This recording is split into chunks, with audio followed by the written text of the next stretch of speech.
the Fighters and Trainers channel, and most importantly, the People's channel. We have here Jesse Hart. Man, oh man, Jesse, man, it's been a minute, man, since you've been on the channel, and salute to you in your performance with Khalil Cole the other day, man. I'm sorry that it didn't go your route. I feel like the majority of the world kind of feels like you won the fight due to activity, but Right. before we get into that, man, what was your journey like? Because you've had some marquee fights in your life. You fought, so many like former champions, and you fought, Zordo Ramirez twice. Leading up to that, you've had a lot of homecoming fights, not getting some of the TV time that you'd probably deserved. How was Right. that process? Injuries, all that, the lead up to your career coming into this fight. I think first of all, I want to say thanks for having me, Mill City. Of course. You got one of the best podcast boxing shows in the world, and I always tune in to what you got to say, who you have on the show. I want to give you adulation first. But let's talk about that. The leading up to this point in my career, with the fights that I had, I think it all planned out as well as it's supposed to be. You know what I'm saying? I really think, because I'm a guy that believes God, what God has for you is for you, and no man can take that away. So at the end of the day, I believe that everything that I sacrificed, everything that I went through in my life, me losing my brother, um, me getting robbed of a gold medal in the Olympics, and you know what I'm saying, me of all these different things. I think it was all to make me stronger. It was all to make me who I am today. Build character, charisma, and I'm still here and I'm still fighting. Um, so I have no hard feelings or no ill will feelings of how my career went. Even in the pros with Top Rank, I have no ill. I love Bob Arum. I still love Carl Moretti, Brad Goodman. I seen them guys out here. When Metallica fought Cruz, they was with Metallica. So them guys, I have no ill will feelings, man. God blessed me tremendously, and I'm still here. So did you learn it from that adversity? Did you learn that from the amateurs? Because at the end of the day, you're saying, being robbed of a gold medal. Like, for me, I didn't take adversity in the amateurs with politics too well. But is that where you learned it in an early age? Yeah, I didn't learn it from directly from the amateurs. I learned it from losing my brother, the loss of my brother, dealing with that type of adversity, losing a real human being that was close to you, that was raised with you, that slept in the same bed with you, that taught you things that a brother is supposed to teach you. That type of handling that type of adversity, City, dude, that's different. Losing, a boxing match, I can win again. A boxing match, we can keep going. You're gonna win some boxing matches, you're gonna lose some boxing matches, but to lose an individual that you'll never get back and you'll never see again, um, that type of loss hurts, and it's something that you can lose that you can't get back, brother. Is very devastating to your life, not only a Did you career. box with your brother? No, my brother didn't box. He just always pushed me to be the best. Supported you? Right. That support. So you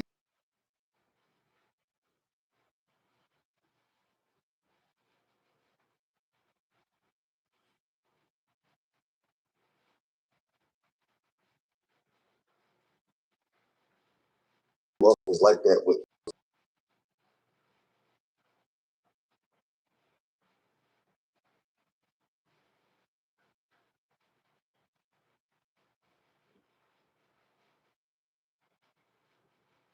Right. So now that we're here, let's backtrack. I mean, you guys, we're scheduled to fight in Philadelphia on the Jerome Boots Ennis card. Um, and then I was listening to the Gear Up. You guys did a good job promoting, especially uh, you. You're intense. You're intense. I'm not gonna lie. You're a promoter's dream. I don't understand why, a fighter, you wouldn't be able to connect. Especially how they treat the horses. In this game, they try to use them all the way up. right. And hard work. You seem like you just really put it in there. let's go into, the gear up. I mean, you guys were talking about, you guys sparred, something happened in the sparring. Was that give you an edge into the fight at all, or do you feel like just you being a vet and him coming up, this was really his, real test? Do you feel like he already got tested when he took that loss? You tell me. I mean, when the gear up is coming in, and you guys, obviously he missed weight, and that's another animal itself, right? Yeah, yes, sir. And then listening to the situation, I'm gonna have Greg on a little bit later, but the fighters and the fans, they don't understand what it takes for a fighter. We were listening to Khalil Cole supposedly didn't want to take too much money off of the purse. Yeah, So per pound, a lot of fights don't even happen because they can't even agree to the per pound, and that's has happened with a lot of big fights. I don't want to mention them and bring that history back again, but right. how did that go as far as dealing with the business side of the per pound? Listening to you, you just was like, I'm gonna call his bluff. I'm gonna take he's gonna take this fight. What was that? That was me being me. I always tell my kids, it's not about the size of a human being. It's about the heart in a human being. Um, that was me standing on what I told my children all their lives. You know what I'm saying? I got a 13-year-old daughter and I got a 6-year-old son. Um, Sometimes you're gonna have adversity, and sometimes the pressure is going to be on you to do, but you have to have the strongest will and the strongest mindset to say, I'm gonna go in here and get this job done no matter what. No matter what. Even if it takes me to die, even if it takes me to, sometimes you have to be an example that's in your household. And that's where that came from. That was just about second example. It wasn't about business. That was really me being the type of person and embedding in myself. I can't tell my kids something and not stand on it. I can't tell my kids something. It's about the size. It's not about the size of the dog. It's about the size of the fight in the dog. I can't preach these And things. you had that conversation with your daughter because she's seen the push, and I was listening to Yeah, the gear up, but yes, YSN and Sports she was Media interview definitely, that you had with him. yeah, she was definitely mad about that. Why is he putting his hands on you, Dad? I don't like nobody, and she was very alarmed about that. Like, and I'm listening to. I know my child. I know how her voice cracks up when she's scared, and I know when she's how she feel when she's not scared and how she's acting. He was acting like she was very like, Dad, but he's bigger. He's 8 pounds. He's this. I said, I'm gonna watch Daddy go ahead and do what he gonna do. I'm gonna show you right now. I'm gonna show you right now that I'm no joke, and I'm not. I'm gonna protect you by any means necessary. That had to do with me being her father. But again, I always tell my kids, it's not about the size of the dog. It's about the size of the fighting dog. This is only going to add to the legend of Jesse Hart. Um, he went in there before the guy bigger than him. I had the flu last week. I had the flu 2 weeks ago, matter of fact. A real severe case of the flu. Took no medicine. Couldn't drink NyQuil. Couldn't drink the proper thing because they was going to piss test me and take my blood. And if they found anything, and they said, "Oh, this is cheating," I don't never want a discrepancy. I don't never want that on my name. Never. So at the end of the day, I mustered it up. I still came in here for a guy that was 8 pounds heavy. He felt like he was 205 on fight night. And I'm not going to get the credit for this, but people was telling me to take so much money out of his purse and be like, man, take the percentage that you're supposed to take. But when we got in the negotiating room, he said, I'm not fighting if you take that much money out of my purse. I'm not fighting him. That's exactly what he said with a hoodie on. So everybody like, yo, the fight not gonna happen. So I'm like, man, look, I understand he got a son. I understand he got a family. Don't take that much out of his purse. You know what I'm saying? Um, let's uh let's just go ahead and fight. Only take this much. Only take this amount. Only take this percentage out of his purse and let the fight move on. I understand he got a son. I understand he got a family he got to take care of. But people would never understand it. It was about the fight to me. It was about me getting this fight done, making this fight happen because I had to stand on business. You know what I'm saying? I have to stand on what I tell my children. I have to stand on what I say in my household again. So all these weight things and all these different things, um, I moved forward with the fight because of my household and what I preach to my children. Getting this victory, What would it have done for your career? I don't believe it would have done much. The guy was 10-1. He got already 10-1-1. He got a draw. He been stopped. Um, he's a young guy coming up. Again, it wouldn't have done much to me, for me, but for other people, it would have done a lot.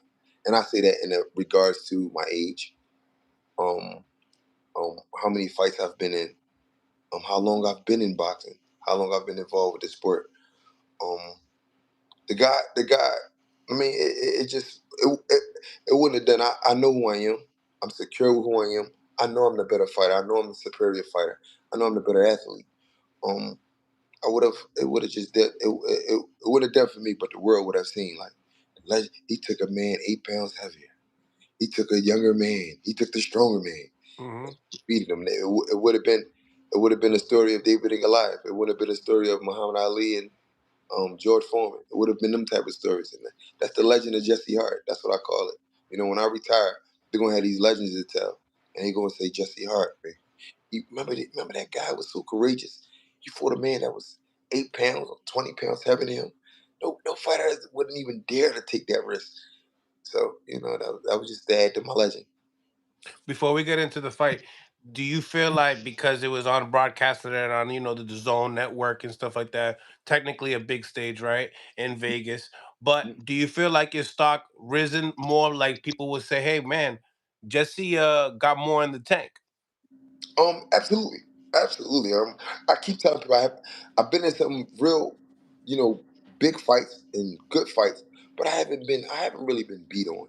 I haven't really been, I haven't really been. I don't really have a lot of mileage on me as far as fights. I'm talking to you clear. You heard in my voice. I feel great. I just fought a 10 round against a man who was younger than me, bigger than me, and stronger than me, and I feel great. I'm not walking around. I'm not in bed or I'm not in the hospital. I didn't have to go to the hospital. Um, my mind is intact. Still got all my teeth. Um, so everything is good, man. I'm just mad I didn't get to receive the adulation I was supposed to receive. A little bit. That's really really hard for me to deal with. Even though the whole world's seeing what happened, I'm just really really a little down. I didn't receive the adulation I was supposed to see. Um, I want my kids to see that again. Daddy fought. No matter the weight, no matter the age, no matter when people tell you can't do something. This was the inspirational thing for me. You know, Mhm. I wanted to inspire my children. I just don't want to talk. You know, I want to show them, yeah, Dad. Whatever I preach to y'all, I'm doing. Um, so again, definitely a little down, but I'm still here. Tell me, I mean, you know, do you feel like when you looked at 1 to 4? Yeah, Those are the more of the clear rounds that you see that was like, wow. You down. get those first, then you get the suplex. He felt like I would say what frustrated the fact that he's not being able to cut the distances off or something like that. I mean, what do you think that was? The distance was killing him. He didn't like the distance. I was not running. I was circling. If you look at Bernard and Felix Trinidad, Bernard did the same thing to Felix Trinidad. He was circling. That wasn't called running. That was Mhm. called circling and boxing. So the suplex definitely frustrated him. It frustrated him really, really bad. So when it frustrated him, his whole thing was, I'm gonna do something that, and I believe my mind is crazy to believe he was still looking for a way out. He was still trying to find. He thought that I was going to do the Chad Dawson Bernard Hopkins thing. Oh, where Bernard fell, and Bernard was really hurt, and I was really hurt. I'm not gonna lie, because the way I fell on the side of my neck. People don't even see that. When he picked me up and he dumped me on the side of my shoulder and my neck and my legs, my nerves and my legs got a little shaky. And when I got up, I looked at the ref like, oh, wait, let me get some time. Let me shake my legs, kick my legs out, and that's what I Well, you did. stayed on the floor for a little bit, like kind of like laid it Because out loud a little I, bit. I felt the nerve. Yeah. Because I was like this, when I did this, I was like, I hope my legs not messed up. Mm. I hope. Because, when you got them nerves in the back, when you got your nerves back there, in the back of that brain, in the back of that neck, in the back of that head, it'll mess you up. So again, my legs was a little tingly, but I got them back up and I got back on. I said my mindset was my strength coach, Wendell Chavis, when I got the flu 2 weeks ago, said keep a strong mind, soldier.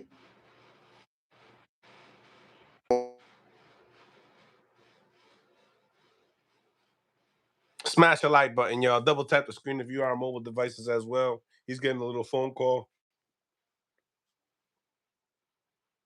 I can't hear you. My daughter called him. Okay.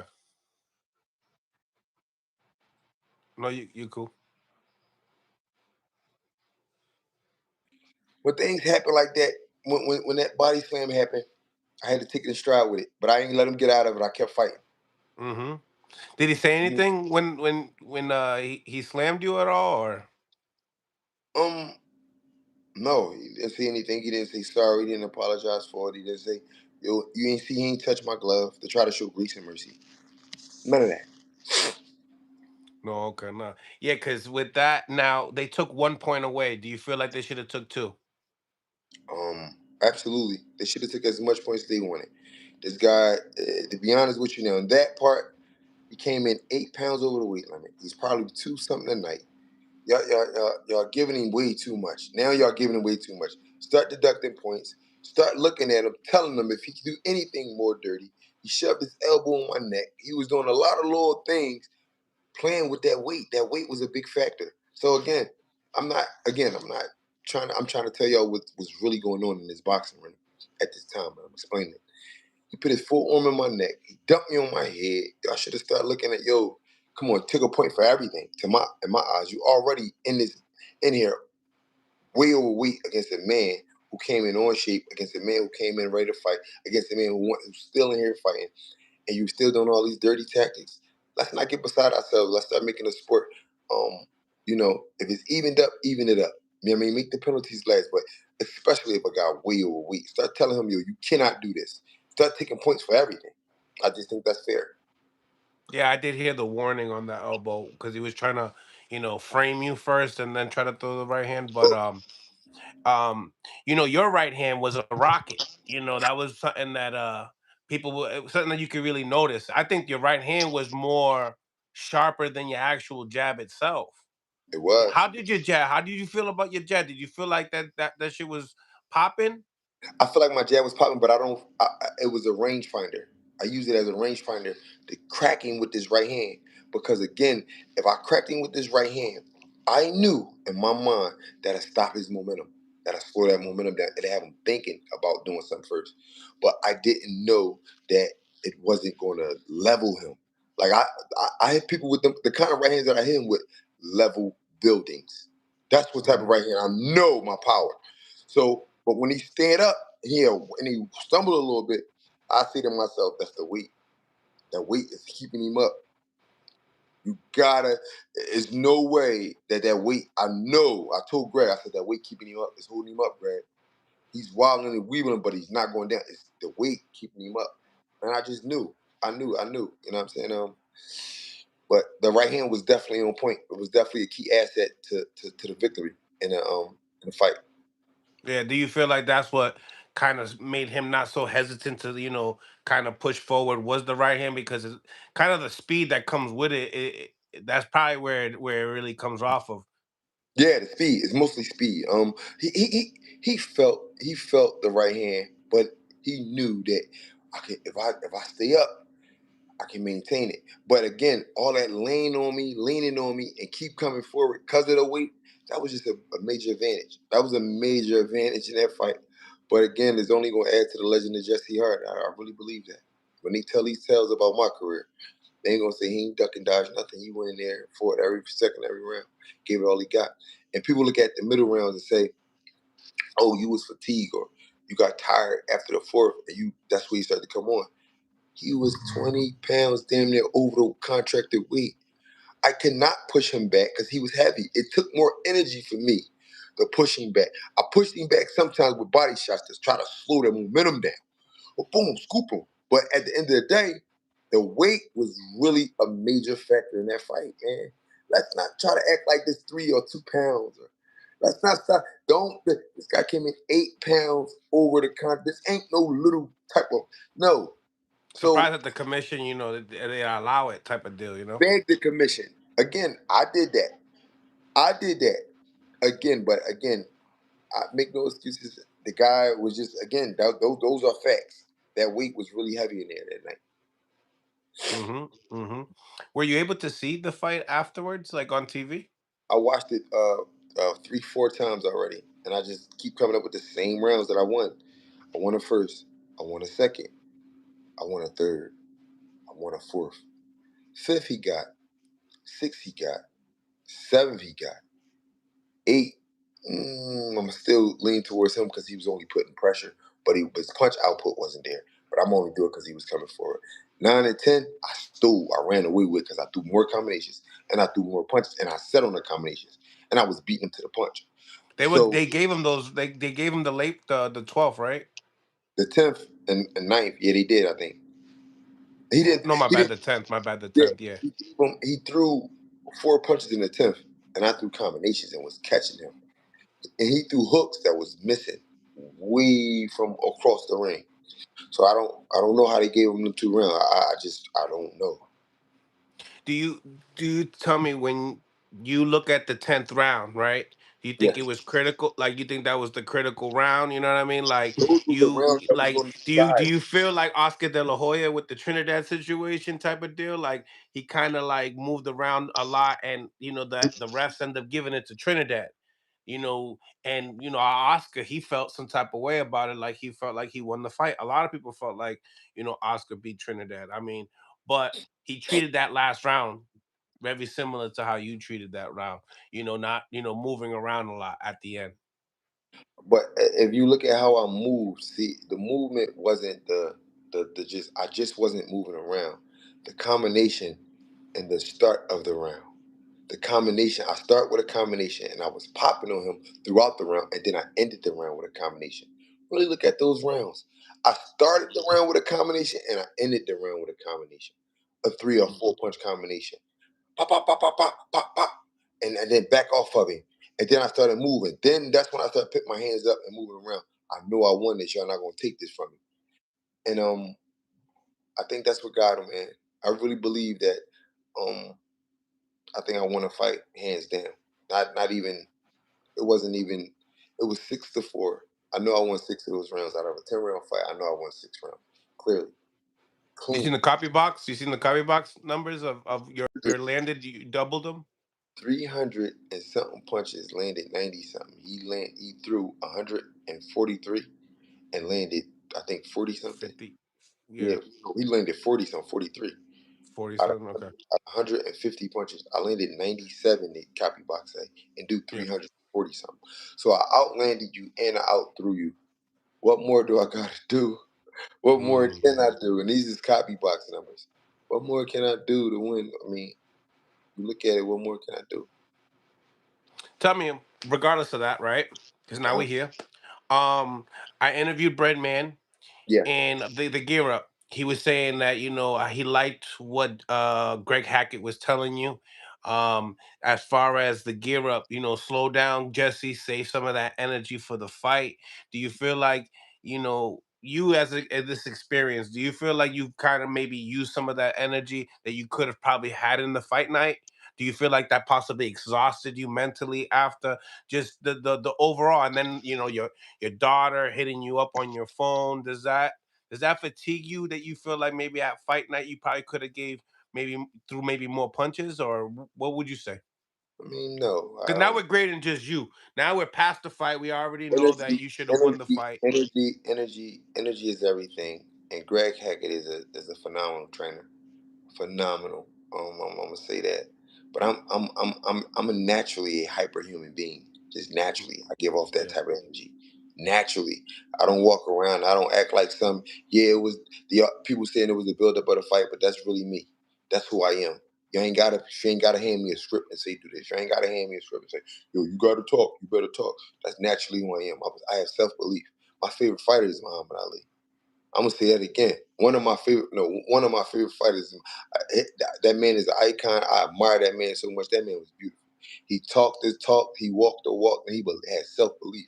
So again, when you see that type of bravado, that comes from that Muhammad Ali aspect. That that thing in my brain, that part of my brain, but all that comes out. You gotta walk like this. You gotta talk like this. It's in you. That spirit. All in you. Yes, that spirit of that Muhammad Ali, that's all in me. So when a person say, calm down, champ, you know what I'm saying? Let's say some of that energy. I'm already in my Muhammad Ali cycle. I'm already in that I'm walking in them shoes. And I'm a he try. knows that. He knows that. And Greg knows that. That's why he's going, calm down. I gotta pull you back sometime.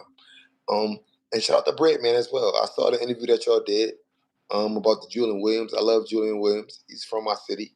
I have nothing bad to say. I don't know where people keep getting this little thing about man Julian Williams from the amateurs. That guy's he has 2 good daughters, and that guy's a great guy. I like Julian Williams. I like Breadman, matter of fact. What he's doing for the city is major. He's expanding his horizons with different fighters, and he's training the Caleb plants, and he's working with this guy, and he's working with that guy. There's another guy that he got that I really, really like, man. A kid by the name of JYD. Yeah, I don't JYD. that brother right there is a really, really genuine good brother. And you don't got too Yeah. many guys like that in the sport of boxing. When I say Right. JYD is a great man in every aspect, respectful. He'll talk to you. He'll sit down. He'll pick your brain. You'll pick his brain. And that's a JYD. I really like that guy, man. That's the guy Yeah, that I do too. I really like JYD. And again, it all depends on about who you surround yourself with. If you surround yourself with Stephen Bread, man, then, it's just that whole Rubs camp. off on you. Absolutely. Another guy, Kyron Davis. I love that kid. That's a kid that I love. I don't. All guys that talk good boxing. Yeah, I didn't. So these things where these guys get these guys have these quarrels. Nah, that's not. I don't have a quarrel with it. I don't dislike. I don't. You know, I like all these guys, brother, from my city of Philadelphia. Um, it's never no bad blood. How's the competitiveness with, basically I know he's from Jersey, but he got Rel that's from Philly, right? And then you got Greg and you are from Philly. So is there any like brotherly love spirit, when it came down to this fight and the gear up? Absolutely. Are Rel is y'all in the chat? Talk to me. Rel is from North Philadelphia. Rel knows, Greg knows. Rel is from around my part of the section of the city. So me and Rel is Another one that's doing great things as well. yes, Rel, definitely a hell of a trainer, hell of a coach. I got a lot of love for Rel. I admire Rel as a kid. Rel is, you know what I'm saying? And when he was amateur coming up, I always told him, bro, I admire you so much, Rel. I admire your mind. I admire how you fight. I admire how your style is. Rel was a guy at one point in time in my city, as far as boxing wise. Greg Hackett. We always talk. Rel caught me when I was in training camp for the fight. He stopped at the dealership and he was bought to buy a car from my dealership guy. Um, um, and he was like, "Yo, just tell him." I said, "Yo, that's my big brother, man. Take care of me, Muhammad. Take care of my big brother, man. That's real. That's my family. Like, take care. Like, that's how close me and Rel is. Um, that's my guy, man. Rel is my guy. So, aside from business, that's my guy, man. We just had he just happened to be in a different corner because we had to take it, we had to handle our business. Boxing is our 100, business. 100%. 100%. How was the words after the fight with you and Cole? I mean, was there any type of respect, good sportsmanship? How was that? Um, uh, I'm since you asked me, I can only tell the truth. He said, thank you for not, when he whispered in my ear, thank you for not taking what you take out my purse, brother. I really appreciate that. He said, thank you for not doing that, bro. I really appreciate that. Now I can feed my family, and that's what it's about. You, you, you see these guys coming up, and they make mistakes.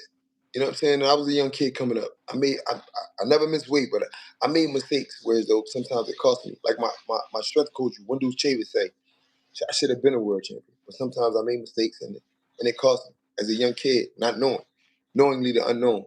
And when he said that to me, I kind of felt, it kind of made me feel good. Like, man, I just wanted to win. You know what I mean? It's not about the money, but that let me know that he's very aware of what happened and the things that were happening. He can go home and he can feed his son. He can take care of his family. You know what I There's a mean? lot of That respect there. Yeah, there's a lot of respect there. he respected that so much. Like, bro, I can feed my family. I come from nothing. You got to respect these guys that says that to you. I come from nothing. I made something of myself I ain't have, but now I can feed my family because of you. And I didn't take as much as the Vegas commission tried to give me because he wasn't going to fight nobody. He wasn't going to make money. I still would have made money because he came in over contract weight. But again, he really was grateful behind that. And that just really was like, I just set at the tone like, damn. You know what I mean? That's cool. I didn't get the win, but he get to feed his family because of this, and I'm proud of that. Tell me, when you look at your performance after watching it, what do you grade yourself? I think I grade myself at 36 years old. I'm gonna give myself a C plus, brother, on that performance. No excuses. What you didn't like about yourself? What do Didn't you I feel like didn't you like? could have probably took advantage more or whatever? I could have went to the body a lot more. I didn't. I You didn't. you did I did two yeah. rounds, 3 rounds. I could have gave it a lot of more body work to wear down, but I believed in my mind because my self belief is so strong. Hit him with this right hand, it's going to level his ass. It's going to deflate all the weight problems and everything. And I touched him on his chin, and he wobbled a little bit on the clip, but he did not go down. And I think if I'd have went to the body just a little bit faster and a little bit more of those first 4 rounds, we wouldn't have got a second half of the fight because he would have been already drained and shot. But Yeah. again, you, It you, seemed you like you went to more to the body after they took the point away. You're like, all right, well, now we're gonna have to do this, you yeah, know? I did it. I did it in the later half of the fight, but if I'd have did it those first 4 rounds, we probably wouldn't have seen it. Substitution with the clinching, it would have been a different It out would because have now been. you're slowing them down too There by you go. throwing the punches instead of just putting your body weight on them. Body, right? And him forcing that 8 pounds and that type of pressure. I just really feel like I could have, it would have been been a different outcome as far as I could have got him out of there. But Were that's you the trying life. to save energy because you know you're at 36? You're like, maybe if I throw my combinations and clinch instead of just throwing the combinations, maybe you would have been more exhausted in the later rounds. I mean, why did you feel like you were obsessively clinching? I was clinching again, guys, because of the weight. He felt like he was 200 pounds. So again, when I'm holding and I'm clinching, I'm feeling the weight. Like I'm feeling it, him coming forward. I feel the tension, that pressure of him coming forward. Before he even get to me, I feel the 200 pounds. Damn, wow! I'm trying to jab and I'm moving and I'm looking for it. And you gotta take this in stride too. I've been out the ring for 2 years. I've been in some little 1 round fights, TCL thing, but I've been out of the actual boxing ring in a 10 round fight with one man for 2 years. I'm 36. He's 8 pounds heavier. All them things played a major role in the fight. And when you got that, you just gotta take that all that in consideration. Um, you know, when it came down to the negotiations, did you ever where you guys were able to negotiate at least a rehydration? No, he wasn't going. I tried to make him just lose 3 pounds at an 80 something, like or 2 pounds at an 80 something. He said, "Nah, I did all I can. I'm depleted. I said, I'm depleted." That's what he told me. He said, "Yo, I done all I can. I can't lose no more weight.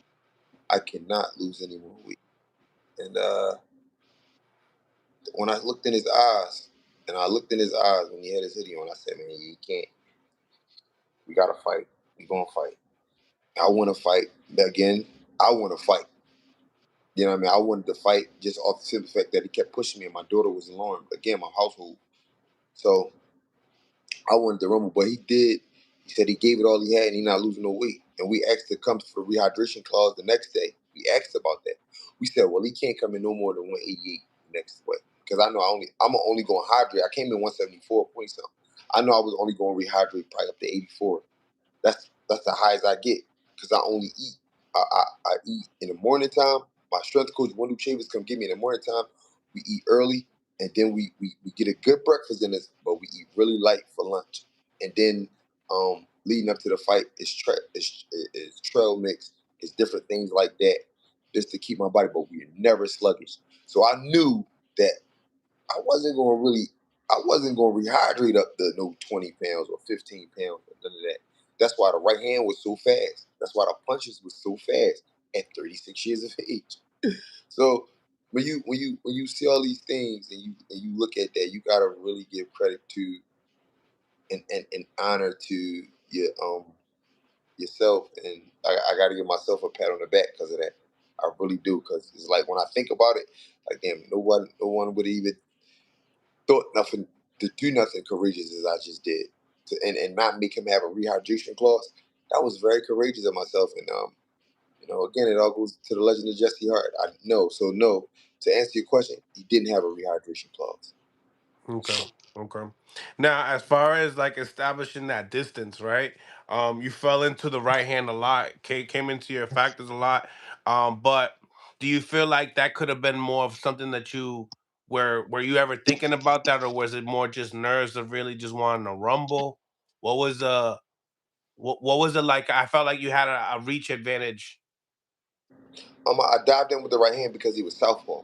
So my thing was to step in with the right hand, but turn it into an uppercut because he was on his side now.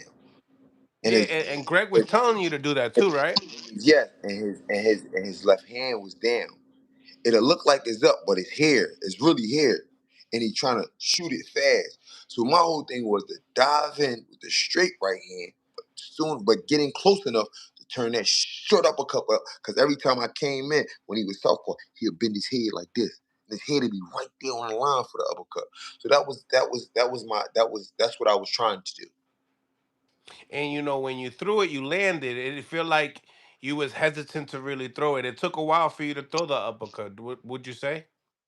Yes, it took a while for me to throw the uppercut because Because he hated. Greg was telling you switch it up. He knows that you're doing the same thing over and over with the right hand. He was trying to, he could, and that's again no a bunch of credit to Greg. Greg, he couldn't stop the straight right hand in my opinion. And when Greg told me to switch it up because of the speed of it, he could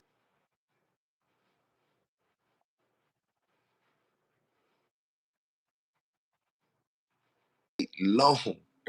Me, Lionel Richie said all night long, I could have been hitting him with that same straight right hand, in my opinion, Lionel Richie style, all night long because of the speed of it. He couldn't, in my opinion, he couldn't deal with that speed. Expect a 36-year-old man to be that fast. Nobody expects it. That was the unexpected for him. Oh my God, he's just fast. And it was, and couldn't deal with it. So again, that's what I saw while being in there. Greg saw something else while being on the outside. Yo, switch it up, do the uppercut, do the right hook instead of the straight shot. He catching on. Even if a man catch on, if he can't stop something, he can't stop something. It's nothing he could do. And this is not boxing knowledge. This is physics. A heavier man, a slow man, a 200 plus pound man can't stop the speed of a 185, 86 pounder in the heat of the battle while he's getting tired, while he's getting fatigued, and the faster man is putting that speed on him. That's one thing I knew he couldn't stop. It's like Deontay Wilder in the heavyweight division. He's Yes. lighter. He's lighter than the most of heavyweights. And So that's he's why his punch got there and it was so faster, and it was a rocket launcher.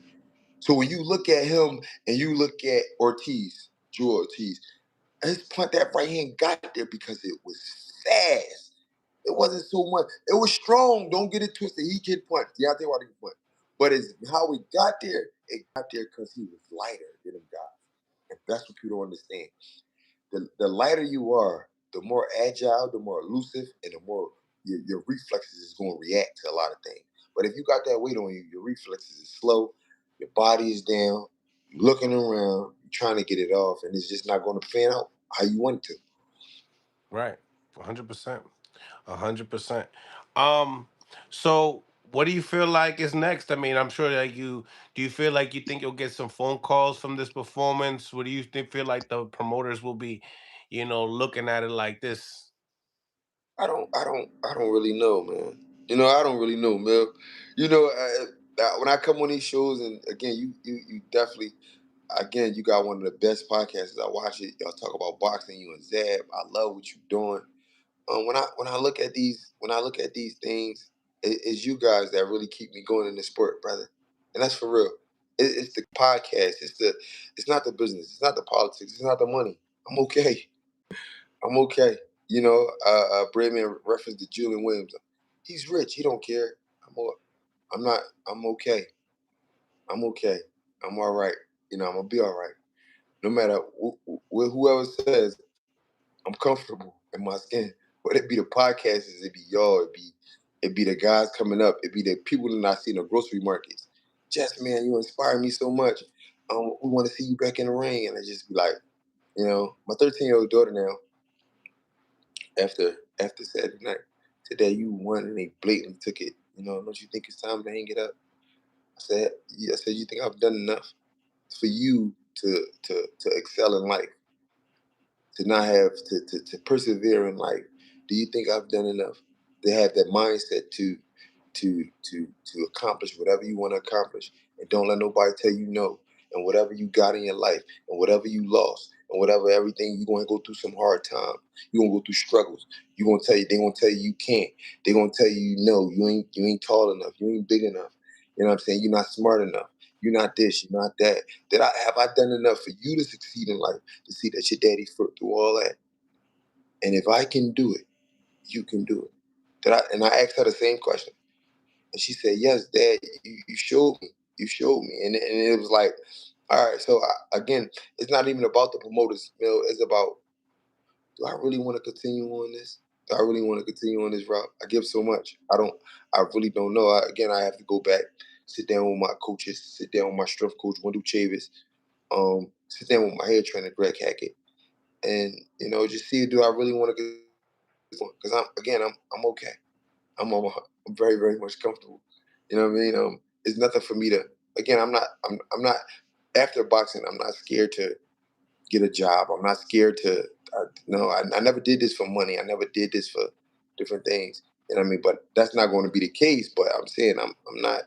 I'd rather have all my marbles and all my faculties in my mind than to become what they call a punch drunk fighter. You know what I'm saying? If I'm getting hit too much, or if people worried about me too much, or if um, I'm not talking the same way I talked before I went in the ring. When these conversations start happening, again, I'm gonna have to go back to my doctor, um, and again get my body checked out when I get back home and everything, and just and see where I'm at and see how I feel. I don't. Again, I'm not one of these guys that's going to leave the ring punchy, or I'm not one of these guys that's going to leave the ring, flat out with no money. I'm not doing that. So, um, I have to see. I have to see. I don't want to. I'm not saying I'm retired, and I'm not saying but on the cusp of that, I got to see how I feel. I just want to see how I feel. That's the realest answer that you could possibly give, brother. That's love, man. That's love. That's the realest. That's the realest, bro. And Thank you, smart, bro. man. You're a vet, and that's good. This type of conversation is like refreshing to fighters. Right. You know, to learn about this. You know what I mean? Because it's so true. Um, but let's get into some more boxing talk. Okay. Um, where do you feel like Khalil Cole's future is next? Like, do you feel like because of this conversation, if he couldn't lose more weight, light heavy is out of the question, moving on to cruiserweight? What do you think? I think he has to get disciplined. I think he has to take boxing serious and not look at it as a hobby or a way to be popular in his city or a way for money, a money grab. I think he has to take it serious. That's my whole thing. I think he has to take this thing to heart. I think he has to be willing to die in there. I think he has to go back to the gym, go back to the drawing board, with him and his coach Rel and Coach Coop, because that's another trainer of his, and see and look at himself in the mirror and say, damn, do I really want to do this? Because he can get hurt in here. And I wouldn't want to see a young brother like that get hurt. You know what I'm saying? He needs to, again, go back to the drawing board and look at himself in the mirror and say, do I really want this? And not look at boxing as a money grab, not look at boxing as a way of poverty. Look at it as you really want this thing. You really want to be the best. And I've I've I've I've said that to him. You're a good fighter in the ring. You just got to get serious, brother. You know, when you fought Gallegos, somebody that stopped you, and the second time you come back and you dominate with one punch like that, you got to get serious, brother. You have to get serious.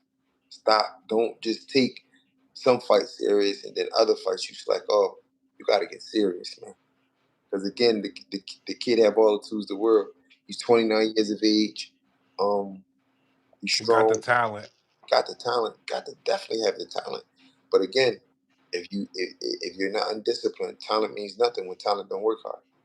You know, So true. that's what Bernard Hopkins told me. Roy Jones was 10 more talented than me, 10 times more talented than me.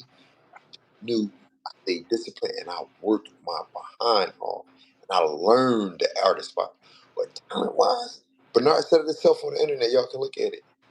So again, when you got a guy that's really talented and undisciplined, is only natural disasters is going to happen with that. They're going to dry themselves in a hole.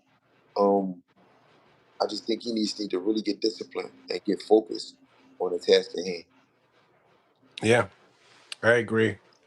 Because I think he does have the skills and the talent, but when I see him, not in shape, and that's why he lost. That's why he lost because he wasn't in shape. In Go. my behalf, and then, to see him, not being, not where close to the weight class. I'm like, yo, are we still fighting at light heavy, or are we lifting weights? What we doing? Like, Go. because I've seen him look in better shape too on the scale as well.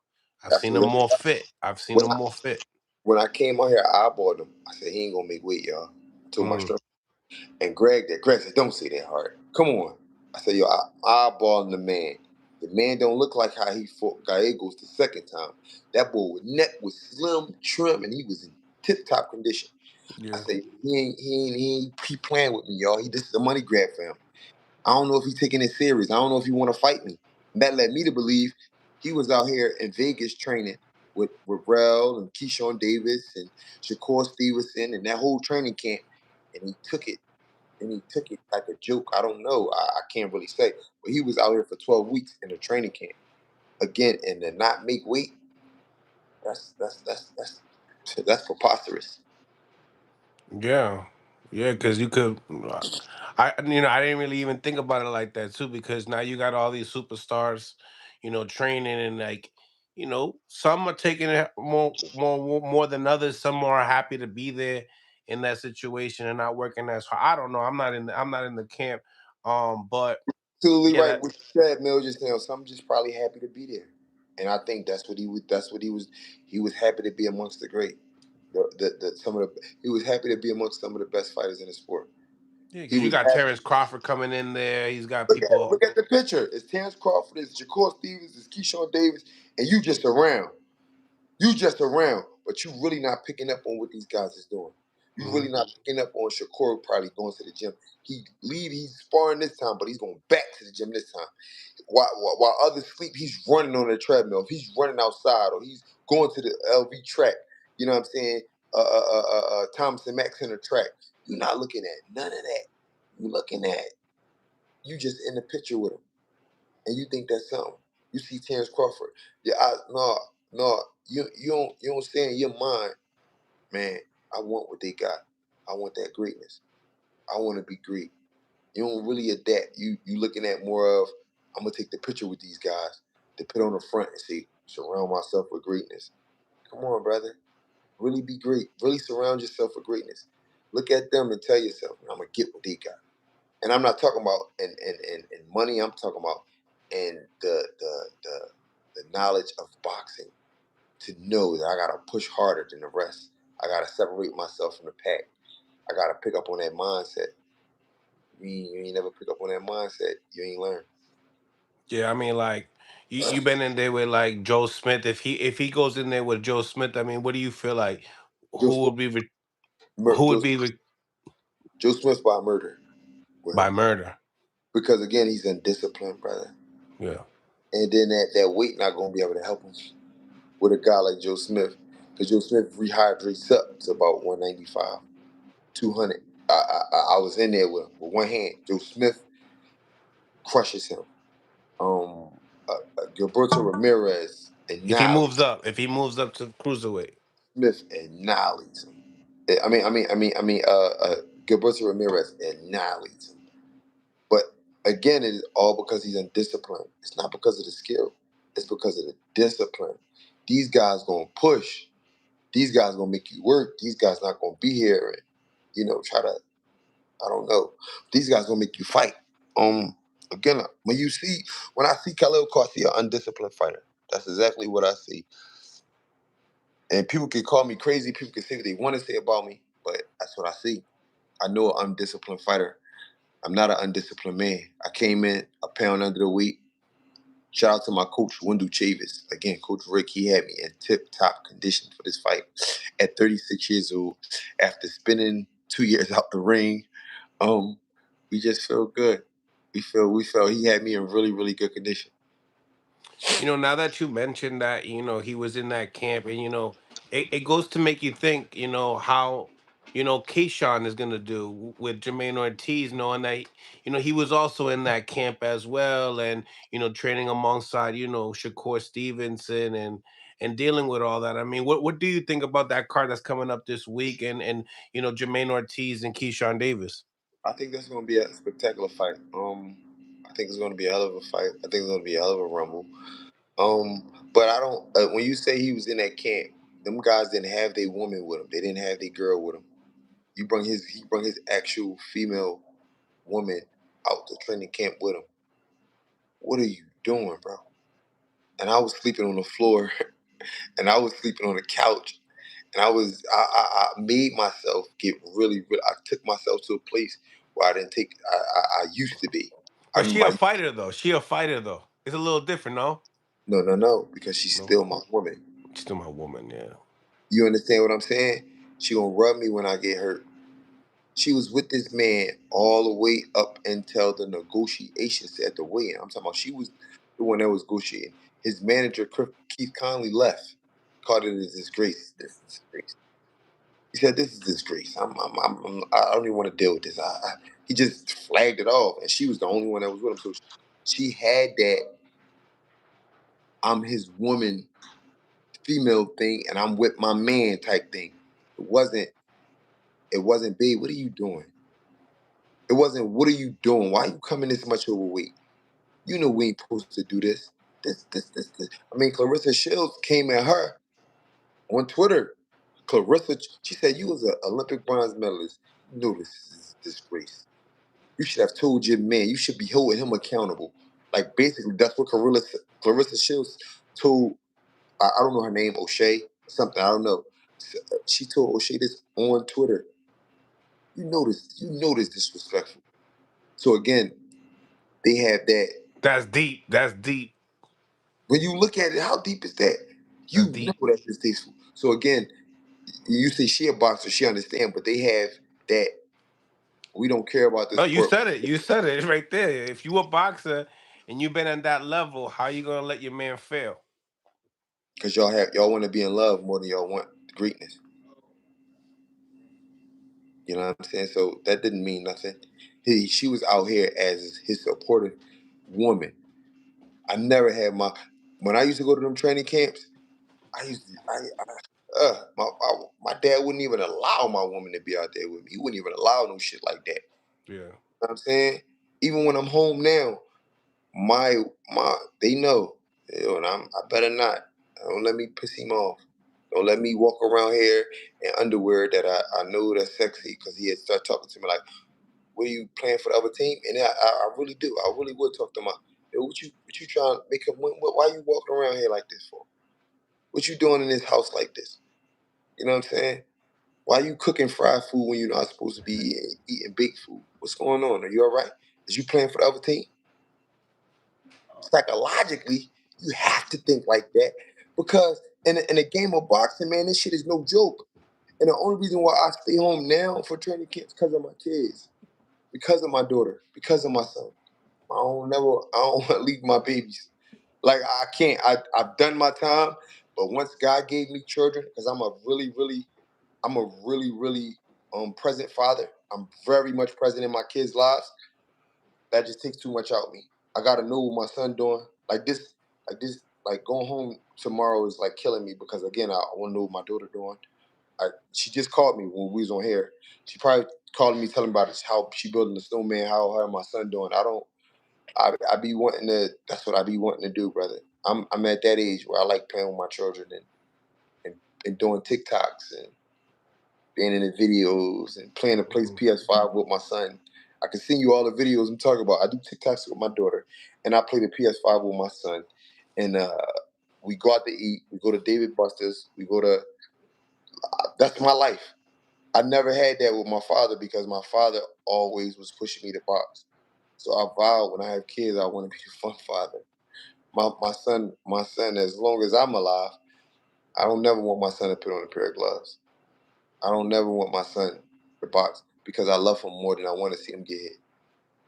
I don't. I'd rather for me to take a blow. I told my daughter the same thing, and they be like, "Dad, why you don't know?"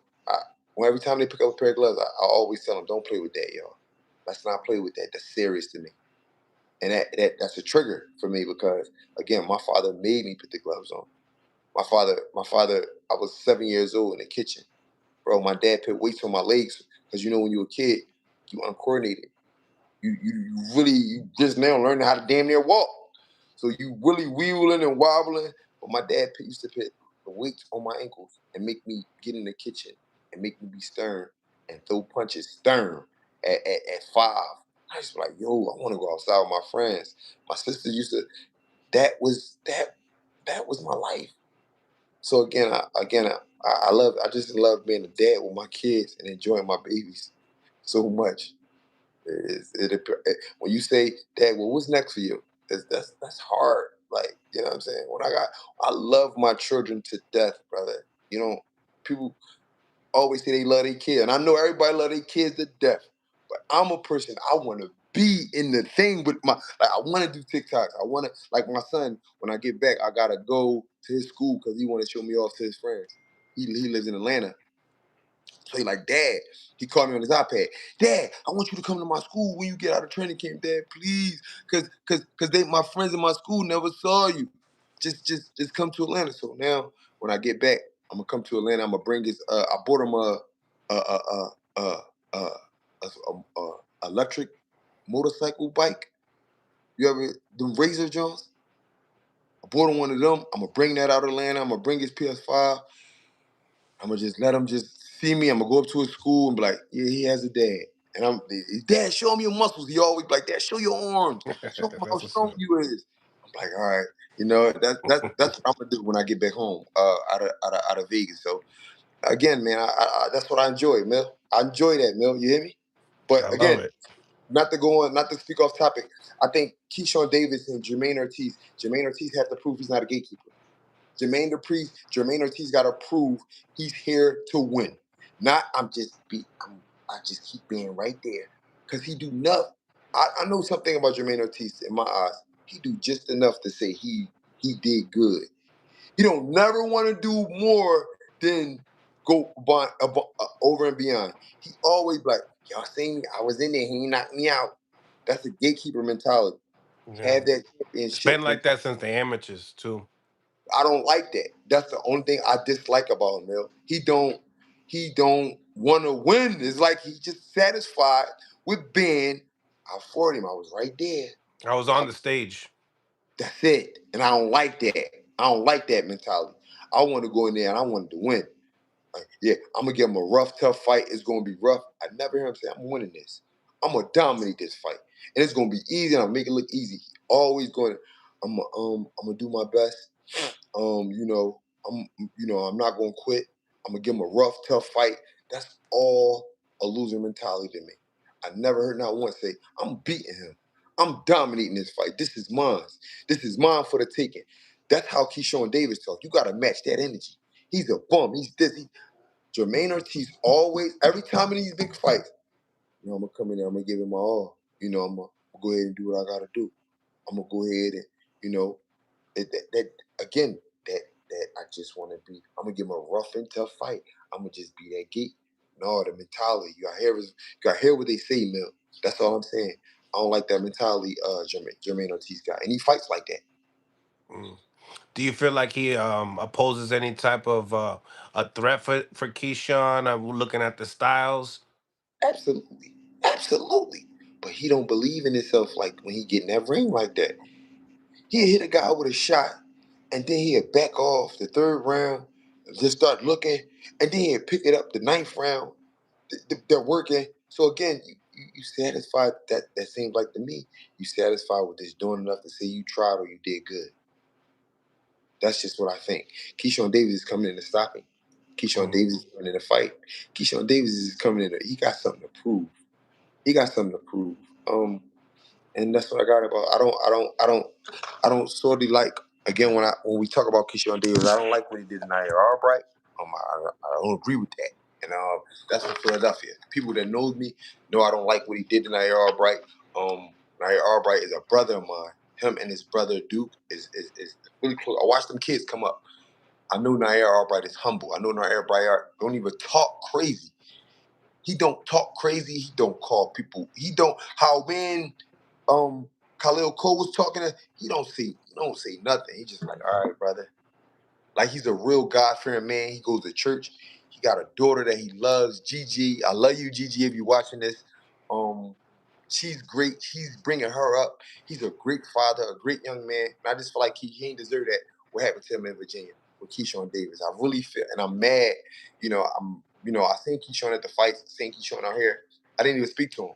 I didn't say nothing to him again because, like, I'm really hurt about what he did to my brother. Right.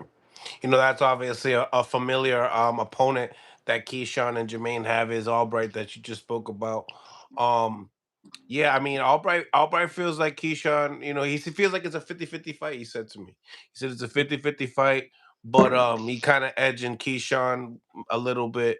It seems to me that you feel like Keyshawn's going to show up and win the fight. And then hearing him say that he's going to stop him, do you feel like he's going to stop him? Do you feel like the fight goes the distance? I don't think he's going to stop Jermaine Ortiz because Jermaine Ortiz going to do just enough not to get stopped. So it'll be competitive. Not competitive. No, I didn't say competitive. No. I said he's going to do just enough not get stopped and say he tried. See, competitive is I'm trying to win. That's when you keep raising the bar, you raise the bar. He's going to survive. Once Keyshawn kick that level up and he see it's too high to climb, or he feel as though it's too hard to climb because he don't have that self-belief, that's when he gonna lose right there. Or he ain't knocked me out. Or I ain't get knocked out, y'all. I came in here and I fought him. I did what I can, and he gonna be satisfied with that, man. I don't like that mentality. That's again, that's a loser mentality for me. Mm-hmm. That's not you just enough to survive us. No, I hear you on that. I've gotten that from a lot of people too. What do you think about the main event with Shakur and Teofimo Lopez? I love that fight on a lot of reasons because Gordo, Teofimo Lopez, to take over, is going to come. He's going to try to break that distance best he can. He's not going to just give in to that distance that Shakur got with his feet. Shakur is a distance fighter, and people don't try to break his distance because he'll get rough. He'll use that forearm and put it in your throat. He'll push you back. He'll try to, once you break his distance, Shakur get rough in there. That's what I like about him. He ain't scared to make it rough. He ain't scared to get physical with you. But Gordo is not going for that like Lomachenko. This is gonna be, I'm curious to see if he breaks Shakur Stevens' distance. What in that rough, in the rough tactics and being physical doesn't work, I'm curious to see what bag is Shakur is going to go in. Is he going to just start all out throwing combinations, or he going to still try to establish his distance? We know that Shakur distance is his greatest asset. His distance is not his timing, not his hand speed, because that's all that to me is average. He have average hand speed. He have average punching power. He have average footwork. His greatest asset is his distance. Now that's what he has. That's greater than Floyd Mayweather's. It's greater than Andre Ward's. It's greater than Usyk's. No, it's greater. Yes, it was greater than Lomachenko's. His distance. He can keep fighters at it. That's something that arguably, and I'm not just saying this. I really believe Shakur has the greatest feet.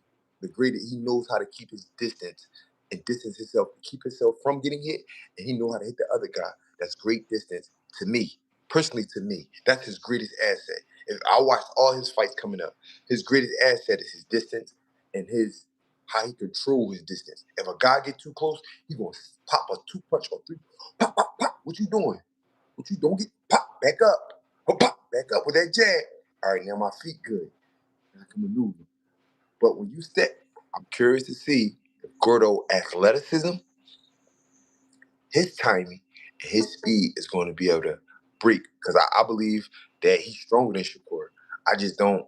I don't know if he's going to use everything he has to break that distance. Once you break Shakur distance, I have yet to see it done. I'm curious to see what Shakur going to do, brother. His distance is his greatest asset, and he has the greatest distance in boxing.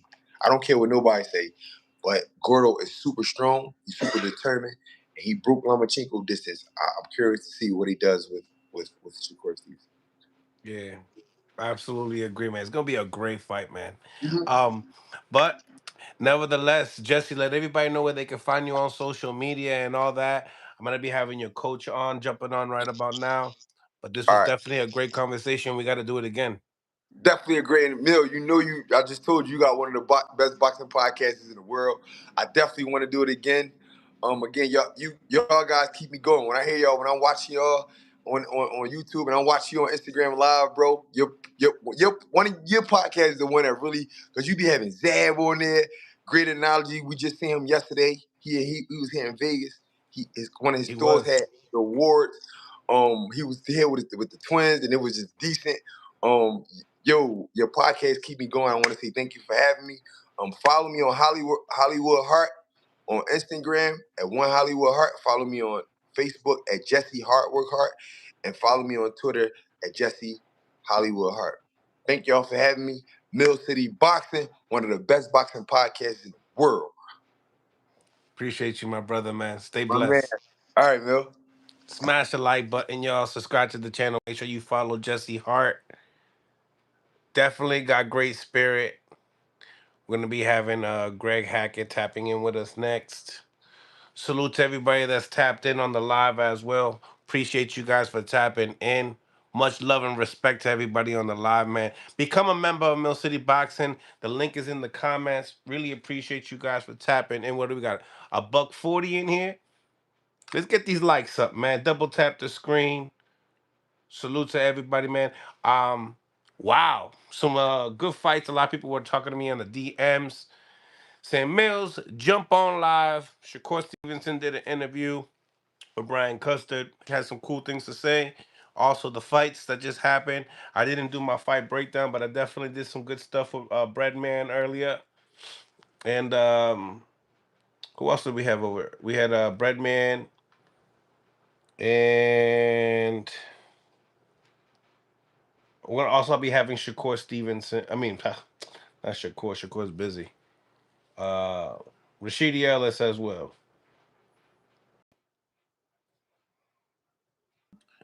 Big G in the house. What's going on, man? Real City, what's up, man? We stuck How in are you, Vegas. man? We You stuck in I'm Vegas, man. I don't know if it's a good thing or a bad thing, man. Tell me. streetwalkers, man. You know what's going Man, so on. What an interesting night. Good job coaching the other day. I mean, I have so many questions for you, man, because I was listening to Max and I was listening to him. He's like, yo, first of all, let's get into the fight. Let's go from the beginning, man. Let's go for the beginning. What's your reaction on the fight? How about that? Let's start with there. I mean, it was a robbery for sure, but it was I don't know. It was kind of disappointing because I thought Cole was going to do more. You know what I mean? It was an intense fight, but at a slow pace. You know what I'm saying? It wasn't too much going on. Hart was kind of controlling the pace the first 4 rounds with the jab. You know what I mean? Fifth round got a little winded, and it started to play out 6, 7, 8. He realized what we was talking about in between the rounds, like about getting himself together. 9 and 10, he cleaned up good. He cleaned up good. 9 and 10. I had it 6-4, and even with the 2 points being taken away, that still made the fight even. You know what I mean? As far as you know how that first point affected Khalil Cole major, The fourth? in a major way. It was the third round when he got the point taken away. That affected his scorecards in a major way. But then when they took the point from Jesse, I think in the fifth, that evened shit out. You know what I mean? But the last 2 rounds, Hart did what he had to do. Right, right. Um, so listening to when we talk about the negotiations and did you want Hart to take this fight as a coach? Yeah, because it's like, bro, you got to think about it. They were supposed to fight in October, so that means we was training since August for this fight. We didn't get to fight till January. So yeah, we didn't come all the way out here for no bullshit. The weight and all of that. You know what I mean? That's an issue. But at the end of the day, we still got work to do. Did you fight for rehydration? No, I don't believe none of that was really negotiated back and forth. I don't think that really was gonna make a difference. Khalil Cole was gonna fight the same way he fought, and Jesse was gonna fight the same way he fought. You know Jesse what I kept mean? talking about that he was big. He was a big dude. That's He why he was was. clinching. Yeah, he was straight. Khalil Cole. I boxed Khalil Cole before. He is physically strong. He is. But at the end of the day, it would have been the same type of fight. If Khalil Cole was in tip top shape and he came in at the proper weight, it still was going to be the same fight because he still understands Jesse Hart is a great fighter. You're not going to just go in there and do what you want to Jesse. You know what I mean? That to me make Jesse a great fighter. You can't just have your way with Jesse. It's not going to be easy. You know what I mean? So even if he was in tip top shape and he would have made weight, he still wasn't going to be able to just do what he wanted. Yeah, yeah. Um, so yeah, some of the commentary, right? They were talking. I was seeing Chris Maddox was trying to challenge some of your directions in the corner, asking Sergio Mora, "Hey, what do you think about the uppercut that you're trying to tell him to land?" And Sergio was confused about where the question was being directed to. But then when he heard that, it was that Hart wants to find the uppercut to land to Cole. He said it was a good idea. Um, and then obviously, when I think what was it, round 8? No, round 7. I think you said, yo, we got like three more rounds, but he's like, oh, the mathing in the corner. He's like, it's 4. Did you hear the broadcast? Did you feel like he Yeah, I was heard. challenging you a little bit? Like, I mean, players fuck up, but at the same time, he just doing his job. You know what I mean? His job is to talk, and he's trying to make light of shit, and he's trying to have fun. See, you got to understand these guys is battling right now with their positions because people getting tired of hearing them, and the reason they getting tired of hearing them because a lot of them don't know what they be talking about. You know what I'm saying? Sergio Moore got to save him save him a lot of times. He's good at speaking, but when it comes to talking about boxing, sometimes he a little lost. So these dudes be battling with their job, and what they try to do is have a little fun to make it feel like a good environment. We know what we talking about, but we can have fun up here too. But at the end of the day, that man got a job. I'm okay. yes, your I mean, that man security? got a job. That's the housekeeping. Nice. Nah, when you were looking for the uppercut, I thought it was the best thing possible to throw. Honestly, it was the punch you're not going to see, and he's looking for the right hand constantly. You told him to switch it up. I thought it was Yeah. perfect. I thought it was perfect. HLD, thank you for the 5 piece. I blame Greg's bad coaching for the loss. Team Norman, mother, um, he playing. No, I know. I used to go with his wife, so I know why you'd be mad at me. What? Back in the Nasty. day, Yo, that you was my wild. lady. That was my lady first, That's and then crazy. you know, you know how it be, Mill. Jesus. Smash the like button, yo. Subscribe to the channel if you guys haven't subscribed to the channel yet, man. Salute to Greg, man. Great coaching though, man. I felt like you was telling them what to do, but I feel like I don't know if it was being implemented. You know what I mean? Because when he threw that uppercut, freaking landed. But it just we needed to see him mix it up a little bit more. What Yeah. else you think? What else you think? Jesse could have did better in there. I mean, obviously the world knew that. You guys obviously were the more active fighters. I mean, did you see Bomac's comment? He said that y'all got robbed. No, I ain't see that, but shout out to Bomac. Yeah, he did. Um, yeah. What do you think that you could have wanted to see Jesse do better in there besides landing the uppercut and switching it up a little bit? He did a lot of what we worked on, but at the same time, if it was anything I could ask for more, it'd probably just be the short combinations. You know what I mean? And every shot don't got to be a powerful shot. Just score. You know what I'm saying? Sometimes just score. If you know a guy is a little heavy and he can take a little more, then lighten the shots up and just keep scoring. You know what I'm saying? You don't always got to knock a guy out. And I think Hart wanted to win impressively because he was firing the shit out of that right hand. That right hand was like laser, and that shit Laser. was fast. But you know what I mean? I think I think if he just would have used the combinations a little bit more and piled it up a little bit more. But it's crazy though because Khalil Cole barely threw punches, so I'm trying to figure out like what the fuck was they scoring?